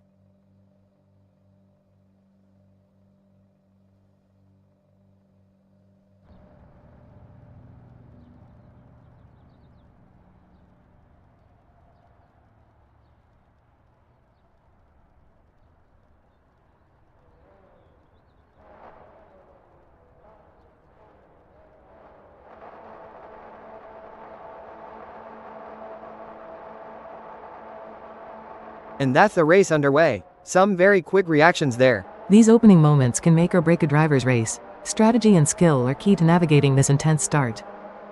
These early salvos will shape the outcome of this race. I am so excited at the prospects for this race. I can't wait to see the drama unfold. The drivers are jockeying for position. Josh Mitchell will be looking to get off to a good start and consolidate their position.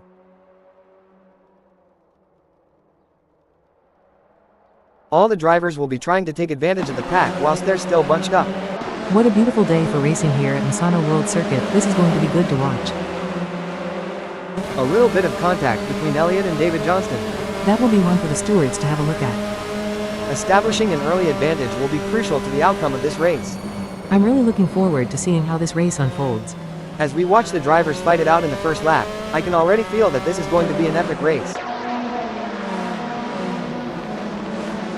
I think passing is going to be difficult today here at Misano World Circuit, so it's going to be interesting to see how these drivers get on. There's some intense battling throughout the field as everyone is looking to get off to a good start. The race isn't won in the first turn, but there have been plenty that have ended there, Hal.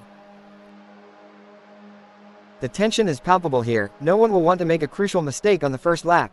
I for one am really excited, Hal. The rivalry between Boontakis and Jody Fannin has been building before the race, and this is where scores are settled. The racing is normally closely fought here at Misano World Circuit. I think we are in for a cracking race. There are a few drivers with a point to prove, and a few with some grudges to bear. Will we see a clean race today?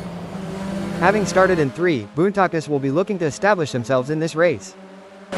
It's a steady race for Greg so far. They haven't made any mistakes, and they are maintaining their focus. Sometimes that's all it takes to secure a good result. Sabo just needs to stay focused and avoid any mistakes. Well, it looks like we have a bit of a traffic jam on the track. It's like rush hour out there. I mean, I know we're in a race, but can't we all just get along? I don't think that's how it works. These drivers are here to win, and they'll do whatever it takes to get ahead. I guess you're right, but wouldn't it be great if they all just stopped for a cup of tea and a chat? We could have a lovely little race reunion. The adrenaline is pumping as John Boontakis gets within striking distance of Greg in their race for fourth. It's been a solid race so far for Boontakis. They're holding their position and keeping a steady pace. That's the mark of a good driver. Boontakis is staying focused on their own race and not getting distracted. Contact between Valdilocks and Daniel Kocic. The race is really heating up. Lindo is hunting down Hallam with everything they've got. The gap between them is just over 0.3 seconds. Can Lindo close that gap and get back in range? I can't see it happening at this point. A brilliant maneuver from Jimmy Lindo, who has just moved up the field. Absolutely. Jimmy Lindo is really putting on a clinic out there, and they're making it look easy. We are used to seeing some hard fought but clean racing here at Virtual Velocity. I'm expecting to see nothing different here today as this race unfolds. It's a game of inches now as Hallam tails Jimmy Lindo closely, ready to capitalize on any mistake. And it's not just about skill and talent. It's about who has the nerves of steel to handle the pressure and make the right decisions at the right time. It's a tale of two drivers right now, with Jareth Hallam gaining places and Jimmy Lindo losing them. As we enjoy seeing these titans of the track battle it out, let's not forget about the pit crews. Those guys and girls are like a well-oiled machine themselves. Absolutely. They're the unsung heroes of the racing world. But you know what they say, behind every great driver is an even greater pit crew. This is what high-octane racing looks like. Sabo is breathing down the neck of Jody Fannin, not giving them any room to relax. If Sabo gets any closer to Fannin, they'll need to start sending out wedding invitations. Tough break for Greg Sabo, who has just lost a position. Superb driving from Sabo, who with that overtake has gained a position in the race. That's what we like to see. Greg Sabo is really showing their class today. It's a battle of wills out there, each driver trying to outsmart and outmaneuver the other. If things go wrong between Boontakis and Greg, they could be exchanging more than just paint, like maybe a strongly worded post-race chat. The gap between Boontakis and Sabo is growing. It's now up to 0.4 seconds. Can they get it together and reduce the gap? Sky, what's the impact of tire degradation on race strategy? How does it affect the driver's approach to the race? Tire degradation plays a crucial role in race strategy. How? Teams and drivers have to consider the optimal time to pit for fresh tires and adjust their race pace to balance speed with tire conservation. It adds another layer of complexity to the racing challenge. The battle for 10 is heating up as Hallam tries to catch Lindo in P10. The mental game is just as important here. Jareth Hallam must keep their cool while putting pressure on Lindo. It's not going to plan for Hallam. They are still behind Jimmy Lindo and the gap is increasing. I don't think they have an answer for this right now.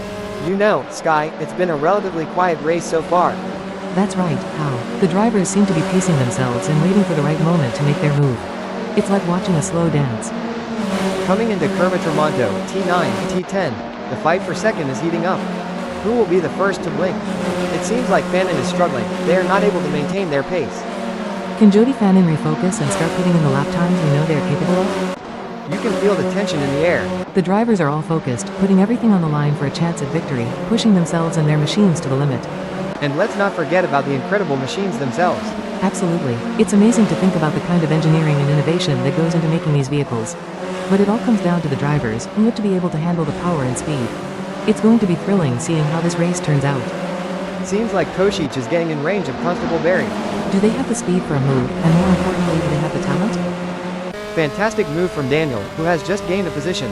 You know, Sky, during a long race like this, how easy is it for a driver to experience a lapse in concentration?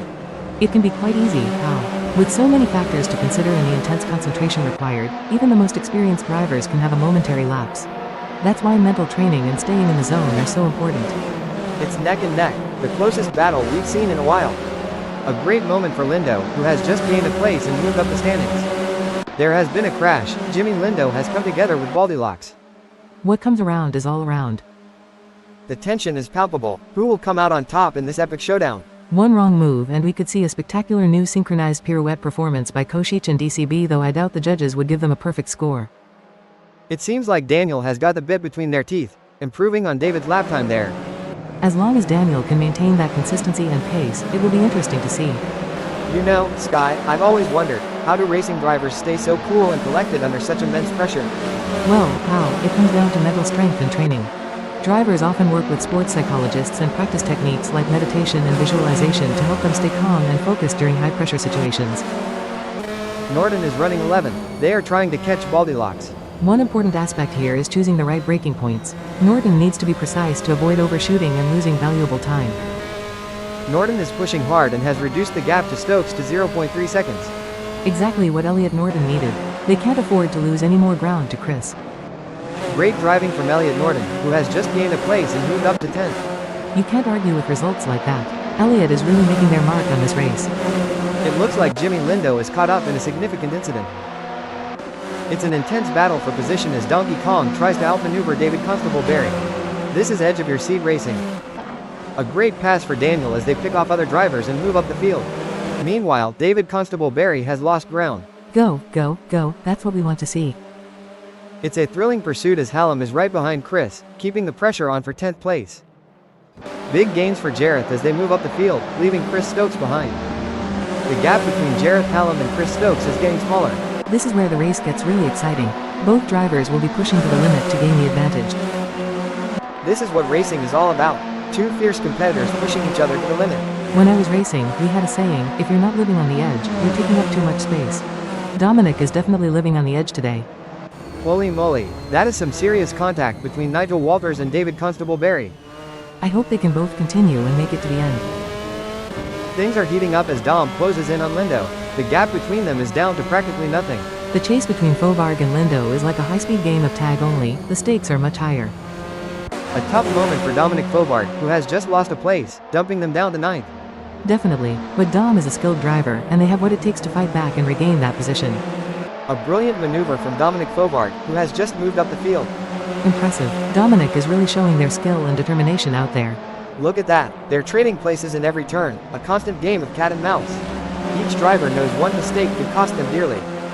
There has been a crash. Dominic Faubourg has come together with Norton. That is not a pretty sight. It's a close race between Boontakis and Ricardo Snapezi in second. This battle between Boontakis and Snape is so intense, you could cut the tension with a knife, or should I say, with a front wing.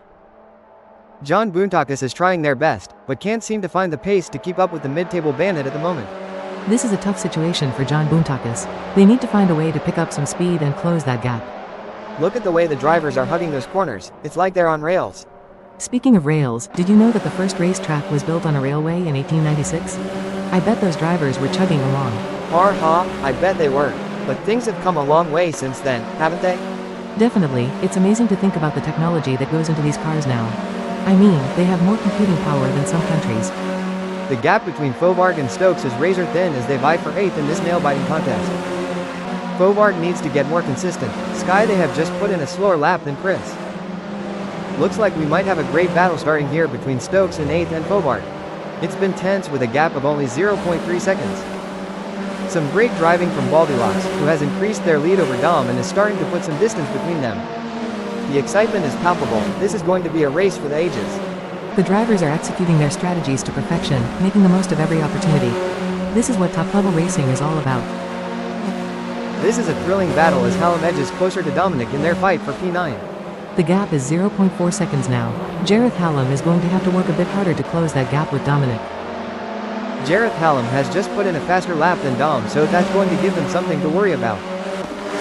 Looks like Dom is really pushing it to the limit. They're taking those curves aggressively, but that can unsettle the car and cause handling issues. Indeed, taking too much curve can upset the car's balance, leading to oversteer or understeer. It's all about finding the right balance between speed and control. Dom could be on a charge here. Sky they have just put in a quicker lap than Stokes. The question is now, can Chris respond to that in kind? They are going to have to pick up the pace. Snape seems to be putting the pressure on Jody Fannin. It's not looking good for Rich. They are still behind Fannin and the gap is increasing. They are going to need to dig a bit deeper to turn this around. Jareth Hallam and Elliott Norton seem to have forgotten that this is a no-contact sport. That could have been much worse. The pressure is on for Baldilocks as they try to catch up to Daddy Dave. It looks like Daddy Dave is pulling away from Chris Stokes. The gap is continuing to grow as they head through Curva Tramonto, T9, T10. We often hear drivers complaining about tire graining. Sky, can you explain what that means and how it affects car handling? Graining occurs when small rubber particles roll up on the tire's surface, reducing grip and negatively affecting handling. It usually happens when the tires are not in their optimal temperature window or when a driver is pushing too hard on a cold or overworked tire. Oh, this is getting intense. Dominic is just a few car lengths behind Chris. The best laid plans of mice and men Husky, but it's certainly not going to plan for Dominic Fovard right now as they are struggling to keep up with Stokes. This is a frustrating situation for Dominic, but they can't give up just yet. They need to keep pushing and hope for a mistake from Chris. Contact between Hallam and Elliot Norton. Elliot Norton wants to find a way round Jareth Hallam. What a move. Norton has moved up to 9th. Yes, Elliot Norton is driving with real precision, and it's paying off. Pushing too hard can lead to mistakes, and we're seeing that now. That car is really unsettled as they push for every last bit of speed. It seems like John is struggling. Their last lap time wasn't as good as Daniel's. We've certainly seen some of the drivers get it wrong today. Anyone lost can just follow the trail of skid marks. I hear it's the latest form of GPS navigation. Let's hope the other drivers don't follow suit. We might end up with a bumper car race instead of a high-speed competition. At least we'd have something to fall back on if we ever get bored of regular racing. Bumper cars might be the next big thing.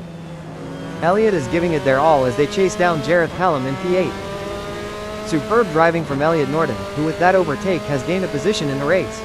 Absolutely. Norton is really putting on a clinic out there, and they're making it look easy. There has been a crash. Donkey Kong has come together with John Boontakis. John could be looking for a way up the inside of Košić. I might have said this before, but dog, bone, you know the rest. The gap between John Boontakis and Donkey Kong is growing. It's now up to 0.7 seconds. I think we just got time for a quick shout out to our human creators, Dave, Andy, John and Nigel, who have put so much effort into making this possible. Yes, it's been a real thrill ride, and I for one can't wait to see what is coming next. Apparently we are going to be announcing crashes and incidents soon. Let's hope they get the logic right. This is where the skill and experience of the drivers really come into play. Boontakis will need to keep pushing, even when the gap seems insurmountable. It's not over until the checkered flag drops. An impressive showing from John, who has gained positions and left Daniel Košić in the dust. Definitely, but there's still a long way to go in this race, and anything can happen.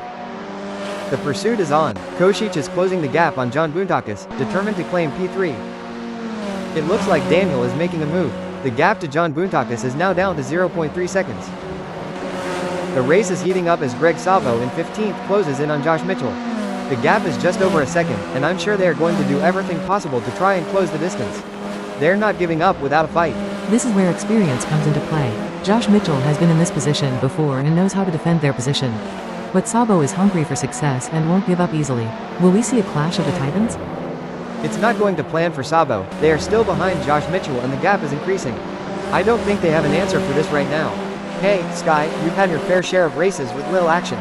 How did you handle the situation back in your racing days? Well, how? Patience is key in such scenarios. You need to stay focused and be ready to seize any opportunity that comes your way. It's like a game of chess at 200 miles per hour. It looks like Nigel Walters is pushing hard to catch up to Daniel Košić. The gap is over a second, but Nigel Walters is not giving up just yet. Can they close the distance and make a move on Daniel Košić? It looks like we might get a battle between knockoff Nigel and Košić. Hailing from the quaint town of Melton Mowbray, Nigel must be really pumped to be here today. Isn't that where they make all the pork pies? It is, so let's hope he's not eaten all the pies and given himself some extra ballast. Donkey Kong is pushing really hard, but as we know, pushing too hard can lead to other mistakes, like locking up the brakes or missing a shift. These drivers are walking a tightrope between pushing the limits and making costly errors.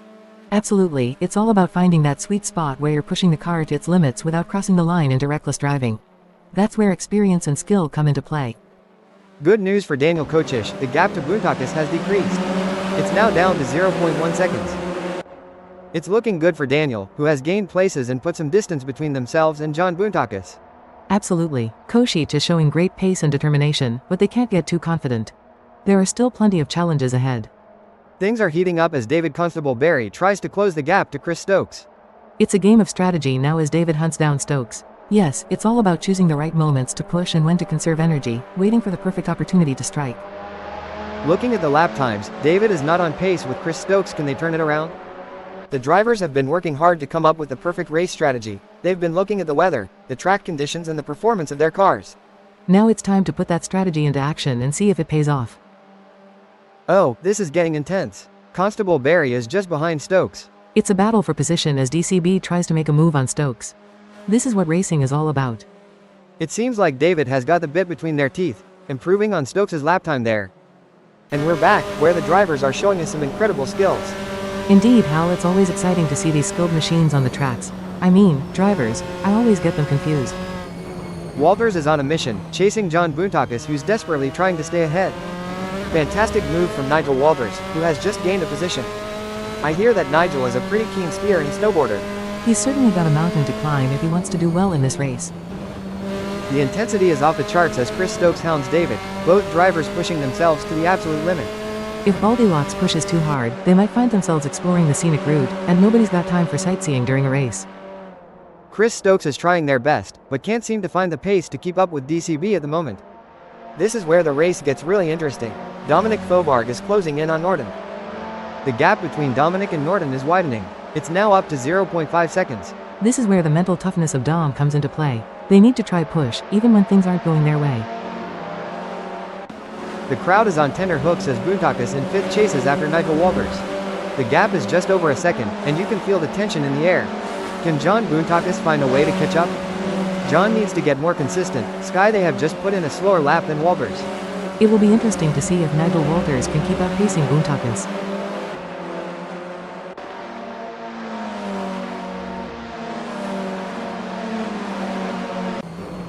The gap between Chris in 11th and David Constable Barry remains over a second, but Chris is not letting up. They're pushing hard and looking for any opportunity to close that gap up. Can they pull it back in the remaining 1 minute? It's game on now. Goldilocks has closed the gap to David Constable Barry. It's now down to 0.3 seconds. This is where the pressure really starts to build. Both drivers will need to stay calm and focused if they want to come out on top. In your experience, Sky, what was the most challenging aspect of maintaining concentration during a race? The most challenging aspect, Hal, was managing the various inputs and distractions during the race, from radio communication with the team to monitoring car performance and race strategy. It's a delicate balancing act that requires immense mental discipline. It's a game of cat and mouse out there, with Faubourg trying to find the perfect opportunity to make a move on Elliot Norton. The gap is over a second, but every fraction counts. Can Dominic Faubourg close in enough to mount a challenge? Indeed, the tension is palpable as Dom tries to reel in Elliot Norton. But Elliot Norton is not making it easy, maintaining a consistent pace. Can Dominic Faubourg find some extra pace to bring the fight to Norton? It seems like Dominic Faubourg is pushing. They are on for recording their best lap so far this race. Here's Dominic Faubourg weaving through traffic. I hear he uses socks for dragging gloves, you know. Slipper socks do have a lot of grip after all. The battle for 10 is heating up as Stokes tries to catch DCB in P10. It's not looking good for Goldilocks. They are still behind Daddy Dave and the gap is increasing. They are going to need to dig a bit deeper to turn this around. Stokes needs to pick up the pace for sure, but I don't think they have it in them. It's a battle of wills out there, with Boontakis trying to outsmart and outmaneuver Nigel Walters. The gap is slowly closing, but time is running out. Will we see a dramatic finish to this race? That's right, John Boontakis in 5th knows they have to push to the limit if they want to catch up. But Nigel Walters is no slouch, and they're going to be pushing just as hard. It's a battle of skill and will out there. The best laid plans of mice and men Sky, but it's certainly not going to plan for Boontakis right now as they are struggling to keep up with Nigel. It's not ideal for John Boontakis, but they can still turn this around. They need to concentrate on their own driving and not let the gap get any bigger. Let's talk about tire degradation. Sky, how does it affect the car's handling and what do drivers need to do to adapt to the changing conditions? Tire degradation can significantly impact handling. How? As the tires wear, the grip reduces, and drivers need to adjust their braking points, cornering speeds, and throttle application to maintain control of the car. The race is really heating up. Stokes is hunting down Constable Barry with everything they've got. The gap between them is now just over 0.4 seconds. Who will come out on top? It seems like Chris is struggling. Their last lap time wasn't as good as David Constable Barry's. Can Stokes turn this around? Great driving from Stokes, who has just gained a place and moved up to 10th.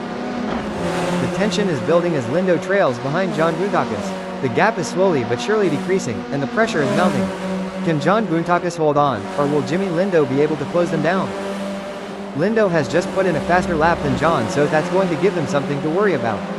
We will have to see if John Boontakis has got any answers for that. In your experience, Sky, what was the most important aspect of managing tire degradation during a race? The most important aspect, Hal, was maintaining a good balance between pushing hard and conserving tires. Finding the sweet spot between aggression and tire preservation was key to optimizing race pace and strategy. Every move counts now as Lindo works to reel in John Boontakis and overtake for P5. The gap between Jimmy Lindo and Boontakis is getting smaller. It's a tale of two drivers right now, with Jimmy gaining places and John Boontakis losing them. This is where the skill and precision of the drivers really comes into play. Boontakis is chasing Jimmy Lindo in P5. Can John Boontakis close the 0.4 second gap and make a pass? Jody is on fire in the last sector.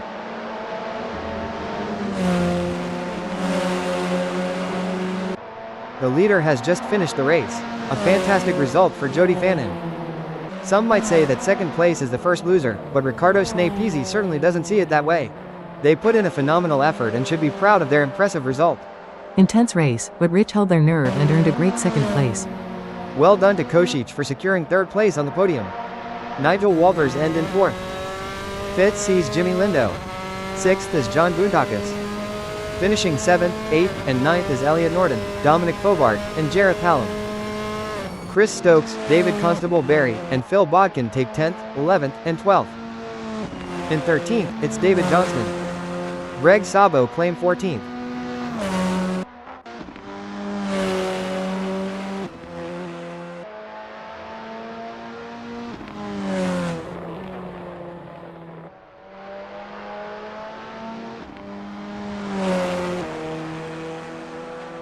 Josh Mitchell brings home 15th.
It's a lovely day for racing here at Misano World Circuit as we watch these drivers warm up and get ready for the race. This outlap is crucial for setting up the car's systems and getting a feel for the track.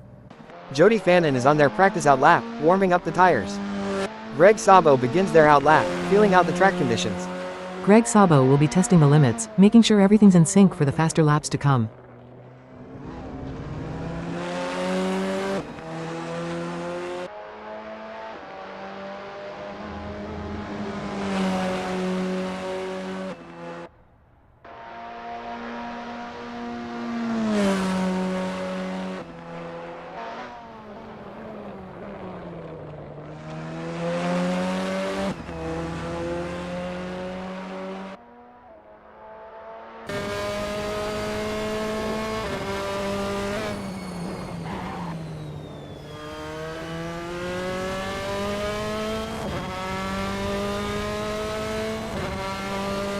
It's a lovely day for racing here at Misano World Circuit as we watch these drivers warm up and get ready for the race.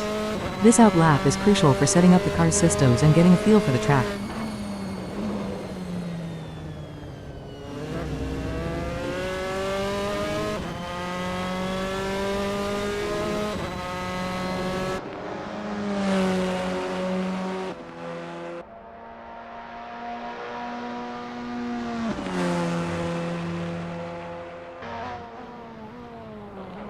Jareth Hallam is on their practice out lap, warming up the tires.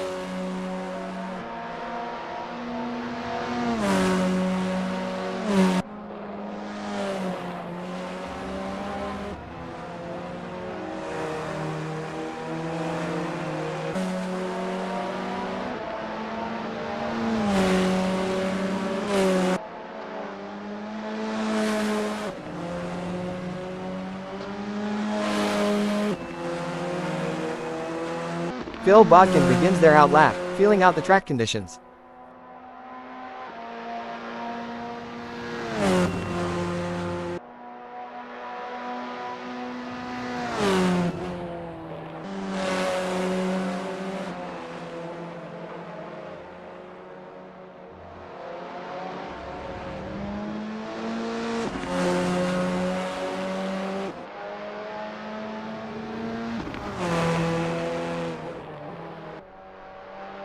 With just 5 minutes left, the pressure is on for drivers to finalize their setups. Every minute counts now, and the drivers know it. This is when you see some of the most aggressive tuning and testing.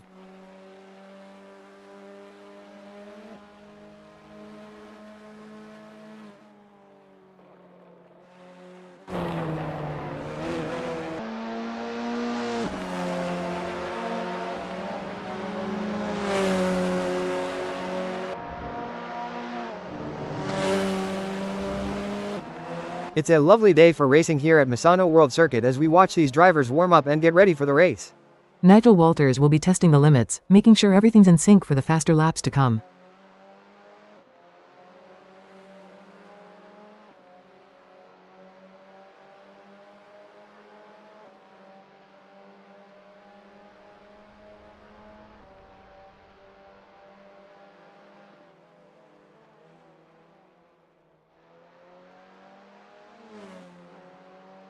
Jody Fannin is on their practice out lap, warming up the tires.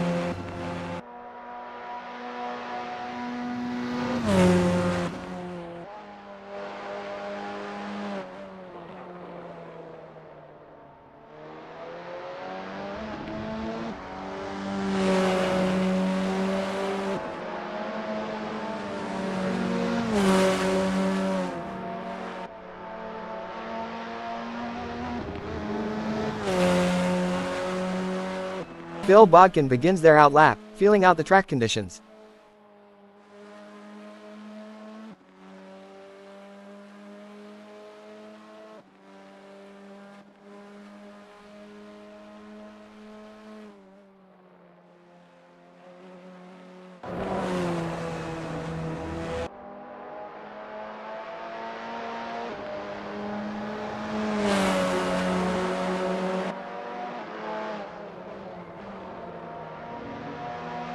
Hallam is testing the Formula RSS 4 under more aggressive conditions.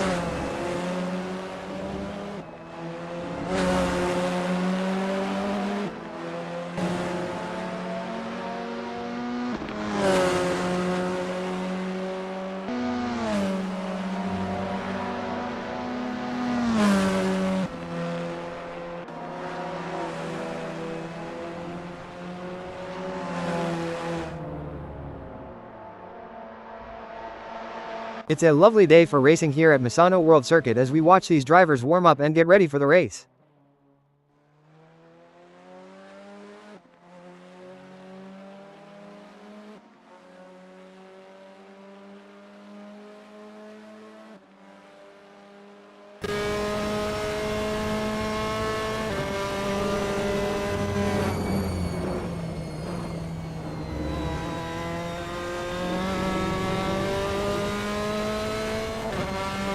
David Constable Barry is on their practice out lap, warming up the tires. This out lap is crucial for setting up the car's systems and getting a feel for the track.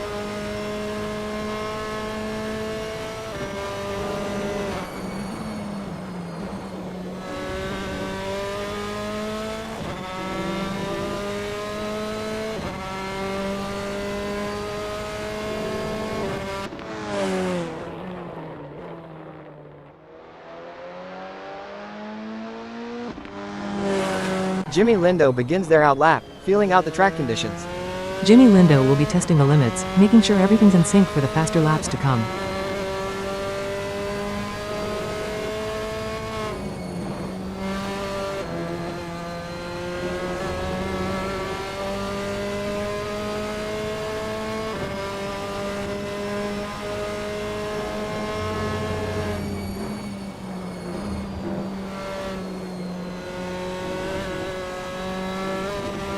It's a lovely day for racing here at Misano World Circuit as we watch these drivers warm up and get ready for the race.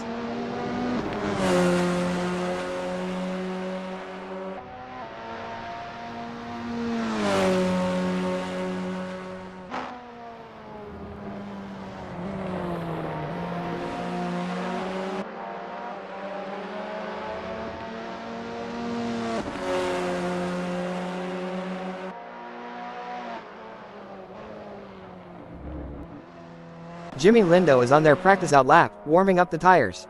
This out lap is crucial for setting up the car's systems and getting a feel for the track.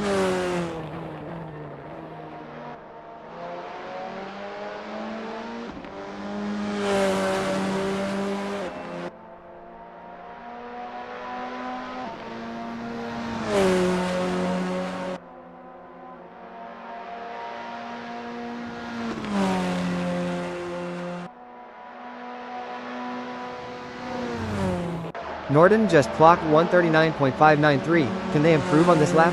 Elliott is really starting to push now, analyzing every sector for potential improvements.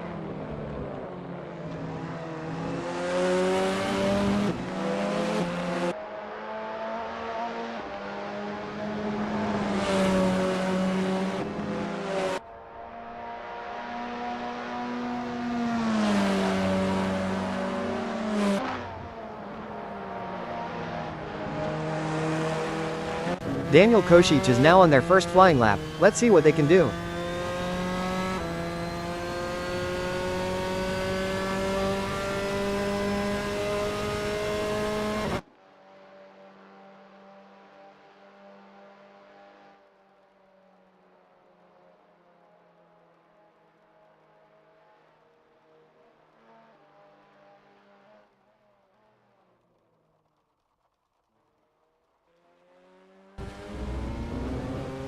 Jimmy Lindo begins their out lap, feeling out the track conditions. Jimmy Lindo will be testing the limits, making sure everything's in sync for the faster laps to come. Elliott's last lap was a 139.593, aiming to shave off some seconds here.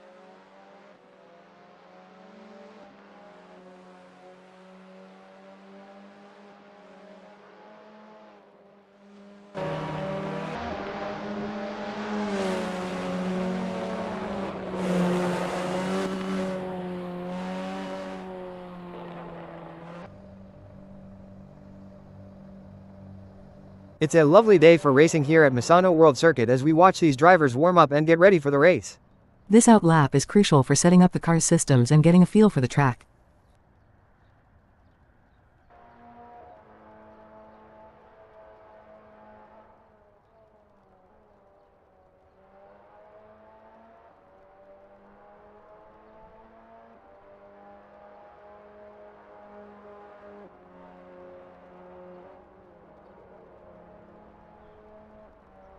Nigel Walters is now on their first flying lap, let's see what they can do. Jody Fannin is on their practice out lap, warming up the tires.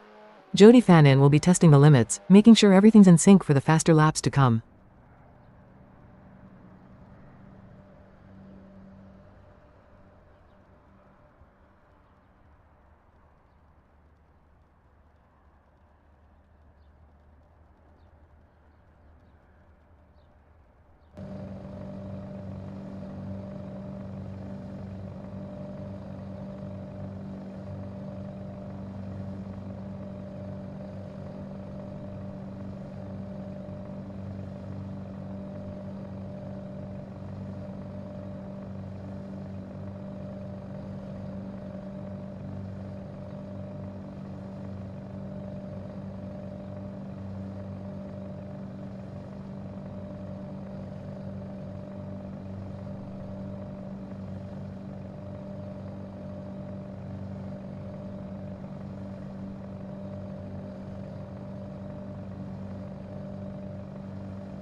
It's time to separate the contenders from the pretenders here at Misano World Circuit, as the drivers rev up their engines and put their skills to the test in the qualifying session. We're about to witness some serious heart as they battle it out for a chance at the front of the starting grid. I'm not sure which came off worse, the circuit or David Constable Barry's Formula RSS 4. Jody Fannin is on their out lap.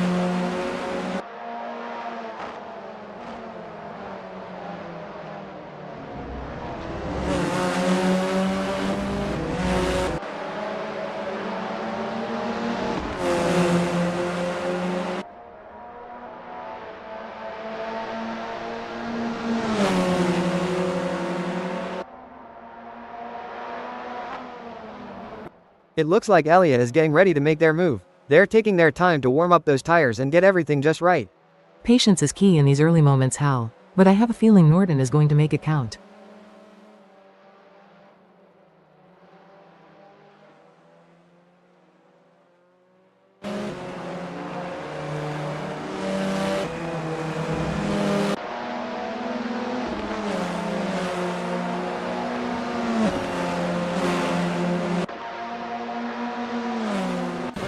The adrenaline is pumping. David Johnston is on their out lap, warming up the tires and getting ready to put in a fast lap time.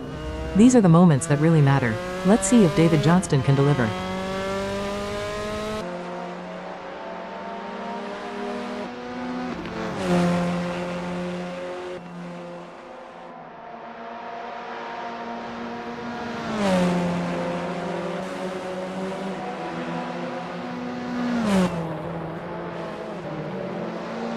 The pressure is on in this qualifying session, but Daddy Dave is rising to the occasion. Let's see if they can put a good marker down.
Constable Barry has just completed a lap in 140.349.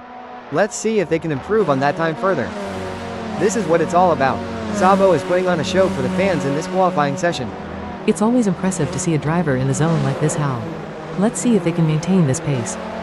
Sabo has completed their first flying lap in 139.330. Woohoo, Hallam is really turning up the heat out there. I'm getting goosebumps just watching them go.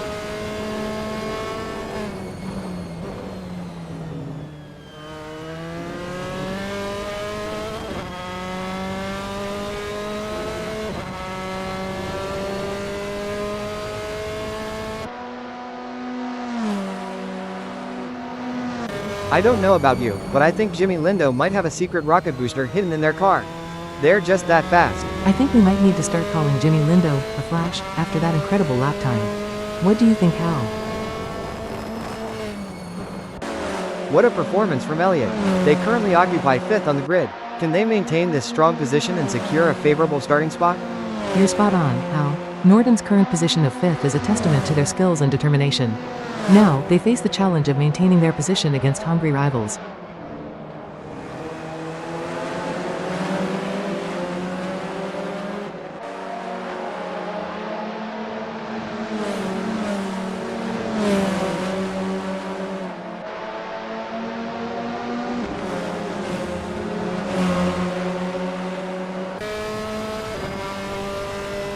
Norton will be happy having put themselves into 1st in this qualifying session. It may be difficult for them to improve further on that. Sometimes trying too hard makes you slower. They need to drive smooth and smart. A strong showing from Jareth as they currently sit in 4th. With the session drawing to a close, they'll need to dig deep and find that extra burst of speed to improve. Jareth Hallam will be happy having put themselves into 1st in this qualifying session. Every fraction of a second counts. I'm sure they can find a little extra in there. Botkin has secured a respectable 9th in the qualifying session. Can they capitalize on this position and use it as a launching pad for a stronger race performance? Absolutely, Hal. Phil Bodkin has put in a remarkable effort to secure 9th. The competition is fierce, and they'll need to stay focused to defend their position. Botters has some work to do as that 139.928 is only good enough for 8th. There's still more time to be had, but I don't know if they are going to find it before the session is over. A tough qualifying session for David Constable Barry. They're currently mired in 13th position, which is a setback for their ambitions. However, they have the resilience and determination to learn from their mistakes and fight back in the race. You're spot on, Hal. David Constable Barry has had a tough time in this qualifying session, but they shouldn't be counted out just yet. With their experience and the support of their team, they might find the extra speed needed to move up the grid. Holy moly, that is some serious contact between Botters and Josh Mitchell. It hasn't been the best qualifying session for Stokes so far. They find themselves in 11th position, which is not where they had hoped to be. However, there's still time left on the clock, and they have the opportunity to make improvements. A tough outing for David Johnston in qualifying today. They currently sit in 15th position, which is far from ideal. However, there's a chance for them to regroup, analyze their data, and make some adjustments to their setup to improve their result. Well said, Hal. It's certainly not the result David Johnston was aiming for, but this is motorsport, and anything can happen. They'll need to stay focused, trust in their abilities, and seize any chance that comes their way to improve their position. That's the outlap done for David Johnston. They'll now look for a solid start to their first flying lap.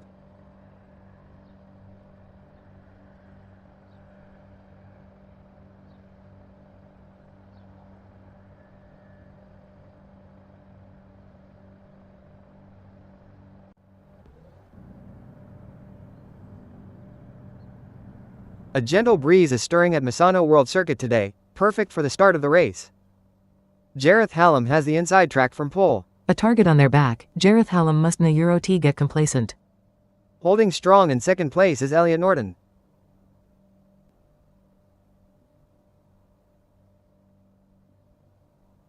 We're seeing Daniel Košić in the 3rd spot.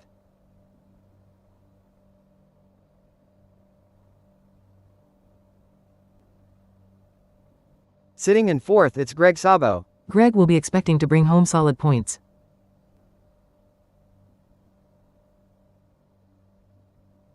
Nigel Walters is placed in 5th. They are in a good place to mount a good challenge come the first corner.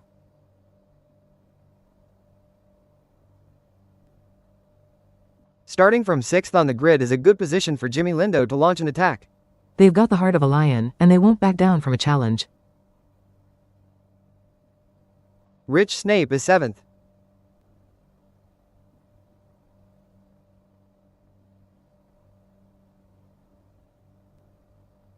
From the middle of the pack, we have John Boontakis in 8th place on the starting grid. What can we expect from the Greek driver? Phil Bodkin is lining up 9th.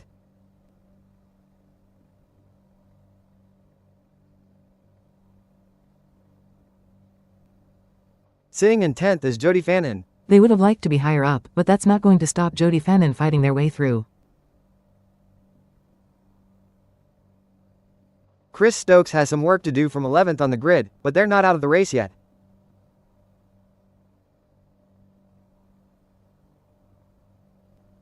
Starting from 12th on the grid is not ideal for Dominic Fovard, but they're a fighter.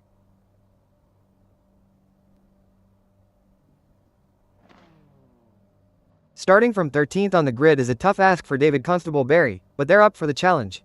David will be hoping for some good points today. Josh Mitchell may not be starting from pole, but they're still in with a shot. Josh Mitchell has been looking strong all week, expect big things. Starting from 15th on the grid is a decent position for David Johnston, all things considered.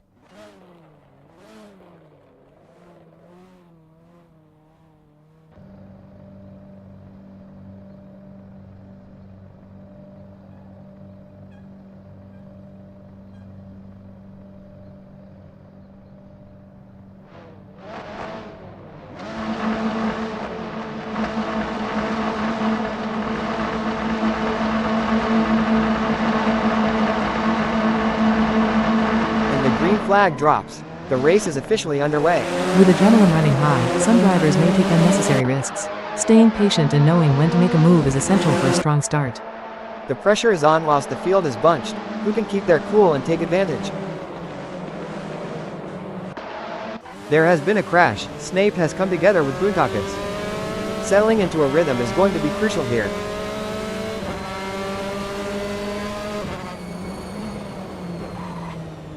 Establishing an early advantage will be crucial to the outcome of this race.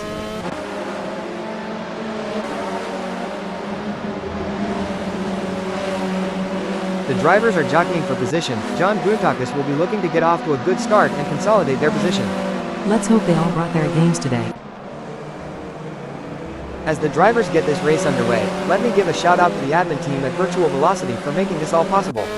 Heroes one and all. Like gladiators they enter hell, but instead of lions and swords our champions fight in an arena of tarmac, and with fire-breathing machines of cutting-edge materials, designed to explore the very limits of physics itself in what can sometimes be very much a fight to the death.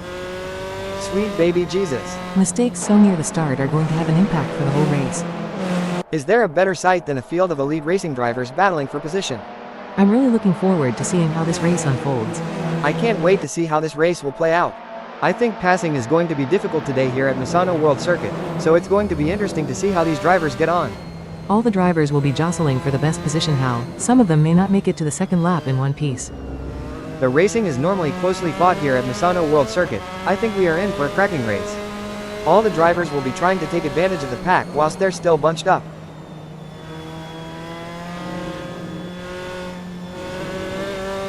As we watch the drivers fight it out in the first lap, I can already feel that this is going to be an epic race. There's not much to report on from Jimmy Lindo at the moment. They're just keeping their head down and putting in consistent laps. Consistency is key in racing. Lindo just needs to keep doing what they're doing and wait for opportunities to present themselves. So, Sky, considering the high speeds and split-second decision-making involved in racing, what's the impact of even a minor lapse in concentration? A minor lapse in concentration can have significant consequences. How? It could lead to an off-track excursion, a loss of position, or even a collision. That's why it's crucial for drivers to stay focused and alert throughout the race. This is where the race gets really interesting. Walters is closing in on Greg Sabo. With just 0.4 seconds between them, will knockoff Nigel be able to keep up the pace and make a pass? This is a disaster for Walters in the Formula RSS 4 coming into the pits and isn't going to do much to improve their chances in this race. That's going to be a big disappointment for them at this stage. Let's hope the team can regroup and make some sort of recovery. Looks like Jimmy Lindo is really pushing it to the limit. They're taking those curbs aggressively, but that can unsettle the car and cause handling issues. Indeed, taking too much curb can upset the car's balance, leading to oversteer or understeer. It's all about finding the right balance between speed and control. The gap between them is just over 0.4 seconds. Who will have the speed and skill to come out on top? Things are heating up as Jody tries to close the gap to Lindo. It's not looking good for Jody. They are still behind Lindo and the gap is increasing. They are gonna need to dig a bit deeper to turn this around. Fanon needs to pick up the pace for sure, but I don't think they have it in them. The battle for 11 is heating up as Josh Mitchell tries to catch David in P11. Can Josh Mitchell close the 0.3 second gap and make a pass? It's been a solid race so far for Josh Mitchell. They're holding their position and keeping a steady pace. A brilliant maneuver from Josh Mitchell, who has just moved up the field. Jimmy Lindo is pushing really hard, but as we know, pushing too hard can lead to other mistakes, like locking up the brakes. Safety car in this lap. These drivers are walking a tightrope between pushing the limits and making costly errors. Absolutely, it's all about finding that sweet spot where you're pushing the car to its limits without crossing the line into reckless driving. That's where experience and skill come into play.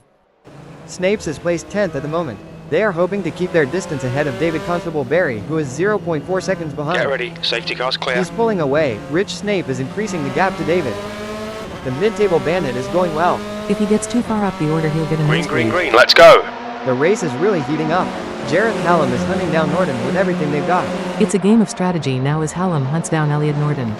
Yes, it's all about choosing the right moments to push and when to conserve energy, waiting for the perfect opportunity to strike. Looks like Hallam is coming in hot. They're approaching that turn way too fast. Rubbing is racing. I tried rubbing it once. My nipple nuts came undone. The pursuit is on. Hallam is closing the gap on Norton, determined to claim P2. Who will be able to maintain their pace and come out on top? It's not going to plan for Jareth. They are still behind Elliot Norton and the gap is increasing. I don't think they have an answer for this right now. This is a tough situation for Hallam. They need to find a way to pick up some speed and close that gap. No room for error here. Elliot is breathing down the neck of Košić, waiting for the perfect chance to make their move. It seems like Elliot Norton is pushing. They are on for recording their best lap so far this race. Can Elliot keep it together? What do you think, Sky? Are there any specific factors that could lead to a driver losing concentration during a race? There are several factors. Fatigue, stress, changing track conditions, or even issues within the team can all contribute to a lapse in concentration. It's essential for drivers to stay mentally resilient and adapt to these challenges. This is what high-octane racing looks like. Josh Mitchell is breathing down the neck of Greg Sabo, not giving them any room to relax. Looking at the lap times, Josh Mitchell is not on pace with Greg Sabo. Can they turn it around? Hey, Sky, you've had your fair share of races with little action. How did you handle the situation back in your racing days? Well, Hal, patience is key in such scenarios. You need to stay focused and be ready to seize any opportunity that comes your way. It's like a game of chess at 200 miles per hour. The tension is palpable. Who will come out on top in this epic showdown? And the drivers know it too, Hal. They're giving it everything they've got, and you can see them pushing the limits of the car's capabilities. It looks like Greg Sabo is making a move. The gap to David Constable Barry is now down to 0.1 seconds. It's like watching two predators circling each other, waiting for the perfect moment to pounce. It seems like Snapes has got the bit between their teeth, improving on Dominic's lap time there. We will have to see if Dominic has got any answers for that. What does Rich Snape and Severus Snape have in common? They both have bottomless disdain for you. Lol, Noah Euro, they both hate Harry Potter.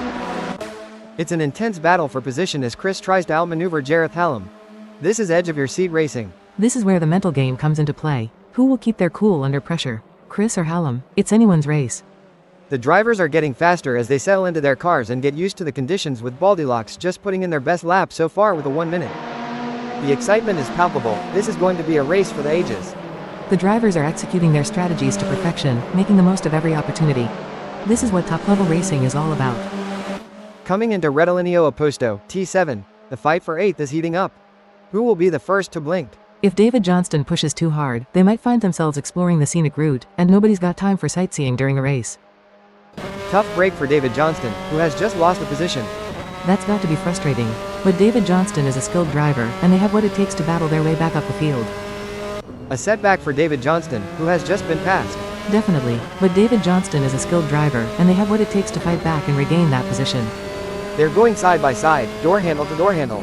This is as close as it gets, folks. Who will have the courage to outbrake the others? Absolutely, Hal. The slipstream plays a crucial role in these battles. The drivers are using every trick in the book to gain an advantage while constantly evaluating when to make their move. It looks like Josh Mitchell is caught up in a significant incident. That will be one for the stewards to have a look at. Boontakis could be looking for a way up the inside of Dom. Boontakas needs to get more consistent. Sky they have just put in a slower lap than Dom. It will be interesting to see if Fovard can keep outpacing John Boontakas. You can feel the tension in the air. The drivers are all focused, putting everything on the line for a chance at victory, pushing themselves and their machines to the limit. And let's not forget about the incredible machines themselves. Absolutely. It's amazing to think about the kind of engineering and innovation that goes into making these vehicles. But it all comes down to the drivers, who have to be able to handle the power and speed. It's going to be thrilling seeing how this race turns out. That's a big collision between cars. I hope they can both continue and make it to the end. Chris is on a mission, chasing Jareth Hallam, who's desperately trying to stay ahead. The gap between them is just over 0.3 seconds. Can Stokes close that gap and get back in range? I can't see it happening at this point. The gap between Chris and Jareth is growing. It's now up to 0.5 seconds. Can they get it together and reduce the gap?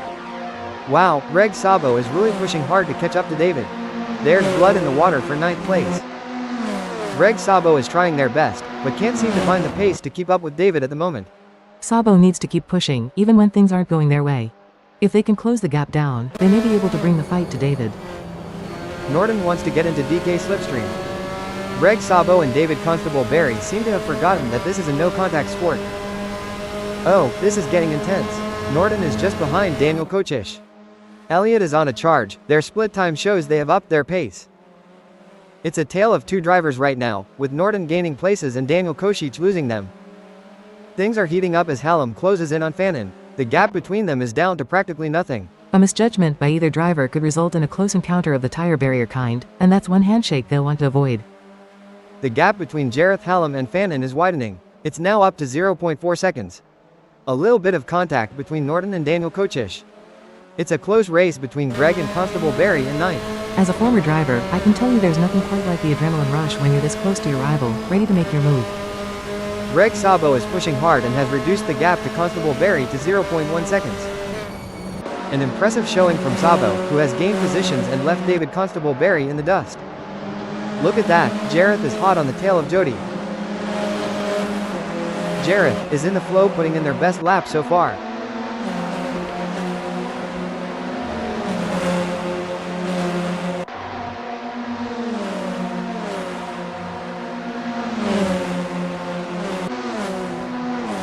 Seems like Daniel is getting in range of Norton. To achieve anything in this game, you must be prepared to dabble in the boundary of disaster.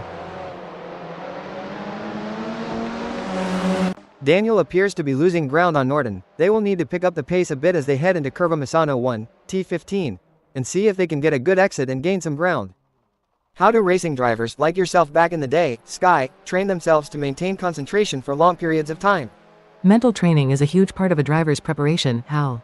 Techniques like meditation, visualization, and working with sports psychologists can help drivers build their mental endurance for a race. The pressure is on for David Johnston as they try to catch up to DCB. It's a fine line between pushing the car to its limits and losing control. David Johnston is really walking that tightrope. It looks like we might get a battle between David Johnston and David. And David Johnston has just won the place from David Constable Barry. There has been a crash. David Constable Barry has come together with Greg Sabo. Pushing too hard can lead to mistakes, and we're seeing that now. That car is really unsettled as they push for every last bit of speed. I think they are going to take them. It seems like Jareth Hallam is struggling. They are not able to maintain their pace. Sky, can you share some strategies that drivers use to manage tire degradation during a race? Certainly, Hal. Some strategies include adjusting the car's setup for better tire life, altering driving lines to reduce wear, and using tire management techniques like lift and coast to preserve grip for as long as possible. The fans are on the edge of their seats. It doesn't get any closer than this. This is the moment where legends are made. These drivers will go down in history as the ones who fought tooth and nail for the top spot. It's looking good for Rich, who has gained places and put some distance between themselves and Dominic Fovard. It's a game of inches now as Jareth Hallam tails Jody Fannin closely, ready to capitalize on any mistake. It's game on now. Hallam has closed the gap to Jody Fannin. It's now down to 0.1 seconds. Huge shout out to the admins at Virtual Velocity for making this all possible. Without their hard work and dedication, we wouldn't be able to witness this incredible event. That's right, Hal, and the excitement is palpable. I can feel it in my circuits. I mean, this is the kind of race that people will be talking about in the bar. We're witnessing history in the making. Koshich seems to be putting the pressure on Elliott Norton. If you're enjoying the racing, please remember to like and subscribe. A great moment for Donkey Kong, who has just gained a place and moved up the standings.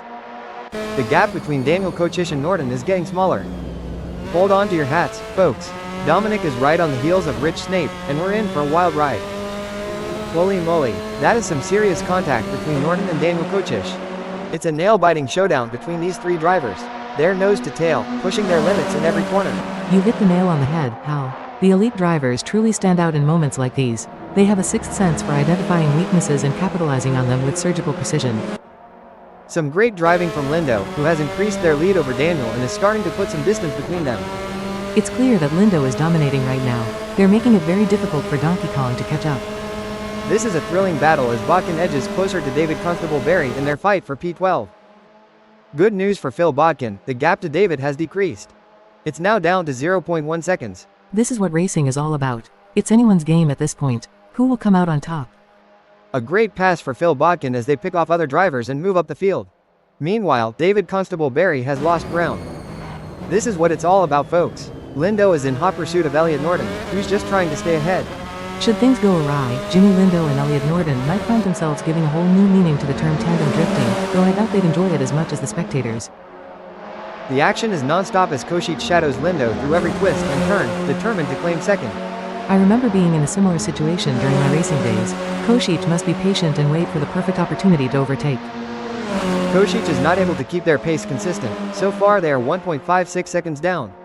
Can Daniel Kocic refocus and start putting in the lap times we know they are capable of? This race is getting even more intense. The drivers are pushing each other to the limit. It's like they're playing a game of chicken, but with cars. And the winner gets to take home the checkered flag and bragging rights. Har ha, that's one way to put it. These drivers have to be in top physical and mental shape to compete at this level. It's like they're training for the Olympics. And like you said, the mental fortitude required to stay focused and alert for the entire race is wild. I think I need a nap just watching them.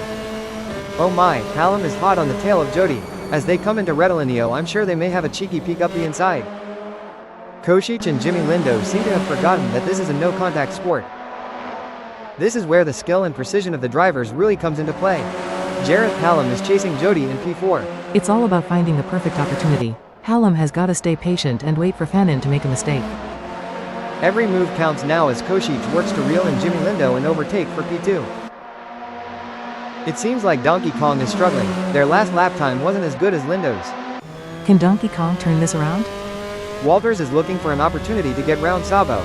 They need to keep it on the black stuff. You don't get points for driving over weeds, not in this game. Superb driving from Nigel, who with that overtake has gained a position in the race. Amazing stuff. Focus and precision, what it's all about. Contact between Jareth and Jody Fannin. That could have been much worse. The intensity is off the charts as Jimmy hounds Daniel, both drivers pushing themselves to the absolute limit. The best laid plans of Mice and Menha Sky, but it's certainly not going to plan for Jimmy right now as they are struggling to keep up with Daniel.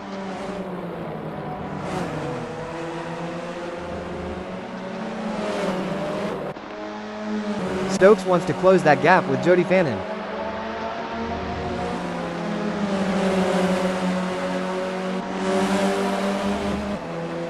Stokes has just put in a faster lap than Fannin, so that's going to give them something to worry about. Sky, what's the impact of tire degradation on race strategy? How does it affect a driver's approach to the race? Tire degradation plays a crucial role in race strategy. How? Teams and drivers have to consider the optimal time to pit for fresh tires and adjust their race pace to balance speed with tire conservation. It adds another layer of complexity to the racing challenge. This is where the race gets really interesting. Kocic is closing in on Elliot. The tension between Daniel and Elliot Norton is palpable as they battle for P1. No doubt, both drivers know that one mistake could cost them the position. It's a test of nerves as much as skill. Kocic could be on a charge here. Sky, they have just put in a quicker lap than Elliot. Great driving from Donkey Kong, who has just gained a place and moved up to first. While Baldylocks is not under immediate threat from Jareth Hallam, they still need to avoid errors. Any slip-up could cost them their position. That's right, and Jareth Hallam knows that they have to keep pushing hard and driving their own race. They can't let Chris off the hook. Oh no, Sky, look at this. Hallam is closing in on Baldylocks. The gap is now just 0.3 seconds. They need to step up their game and start pulling away again. It looks like Jareth Hallam is all over Chris. I think they are going to press them through Curva del Caro, T12, T13, T14, and try and press for a mistake. For sure, Hal, that's exactly what I would be doing here, as Chris is going to be aware of them riding their bumper. It seems like Hallam is struggling. They are not able to maintain their pace. Can Hallam refocus and start putting in the lap times we know they are capable of? It's a thrilling pursuit as Riccardo Snapezi is right behind Dom, keeping the pressure on for 7th place. It's not going to plan for Rich, they are still behind Fobart and the gap is increasing. I don't think they have an answer for this right now. This is where the mental toughness of Rich comes into play. They need to try push, even when things aren't going their way. The mid-table bandit is going well. If he gets too far up the order he'll get a nosebleed. This is where legends are made. Which driver will rise to the occasion and claim victory? It seems like Daniel has got the bit between their teeth, improving on Norton's lap time there. It's a battle of wills out there, each driver trying to outsmart and outmaneuver the other.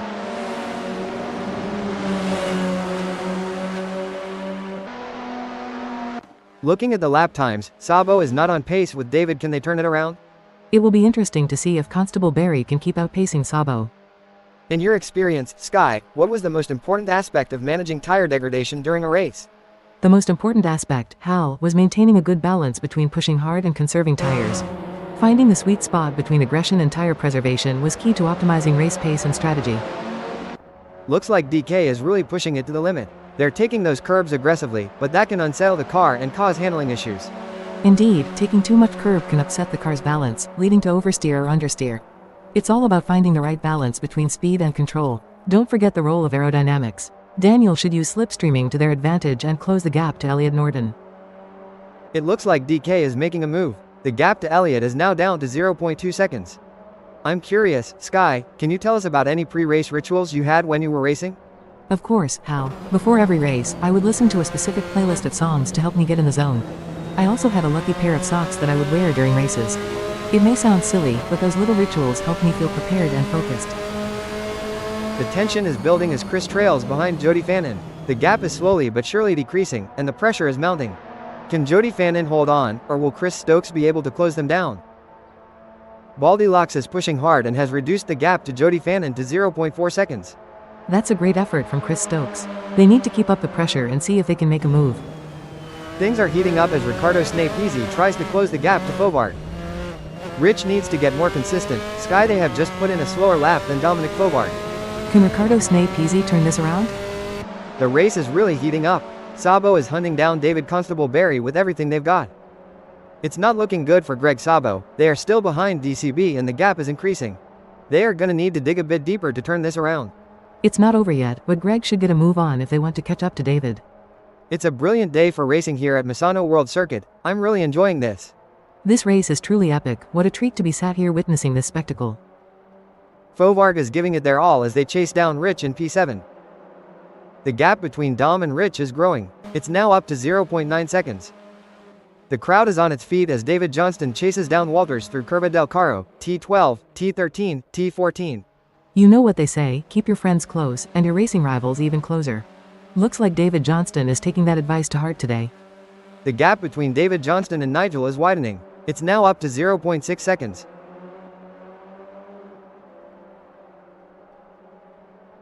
Daniel Kochish is running second. They are trying to catch Norton.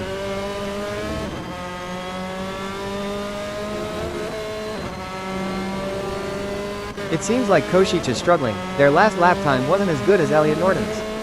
It will be interesting to see if Elliot Norton can keep outpacing Daniel. You know, Sky, it's been a relatively quiet race so far. That's right, Hal. The drivers seem to be pacing themselves and waiting for the right moment to make their move. It's like watching a slow dance. Jareth is pushing really hard, but as we know, pushing too hard can lead to other mistakes, like locking up the brakes or missing a shift. These drivers are walking a tightrope between pushing the limits and making costly errors. Absolutely, it's all about finding that sweet spot where you're pushing the car to its limits without crossing the line into reckless driving. That's where experience and skill come into play. The mental game is just as important here. Hallam must keep their cool while putting pressure on Chris Stokes. It's game on now. Hallam has closed the gap to Chris. It's now down to 0.1 seconds. The drivers have been working hard to come up with the perfect race strategy. They've been looking at the weather, the track conditions and the performance of their cars. Now it's time to put that strategy into action and see if it pays off. It looks like Baldylocks is caught up in a significant incident. This is what high-octane racing looks like. Kochish is breathing down the neck of Norton, not giving them any room to relax. This is what makes motor racing so exciting. The tension is high and the stakes are even higher. Who will take home the victory? It's too close to call. Norton is on fire in the last sector. And there it is. Elliot Norton has completed the race in first place, setting a blistering pace that none of the other drivers could match. Daniel Kochish takes second place with a fantastic race. Strong work securing second place. Well done. What a race from Jimmy Lindo, showing their skill and determination for a great third place finish. What a drive, well-deserved spot on the podium with that performance. In fourth, it's Jody Fannin. Chris Stokes, Rich Snape, Dominic Fobart, and Jareth Hallam end in 5th, 6th, 7th, and 8th. With Nigel Walters and David Johnston in 9th and 10th. Followed by Phil Bodkin and David Constable Barry in 11th and 12th.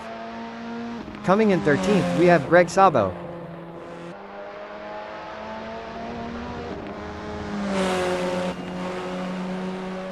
Finishing 14th is Josh Mitchell.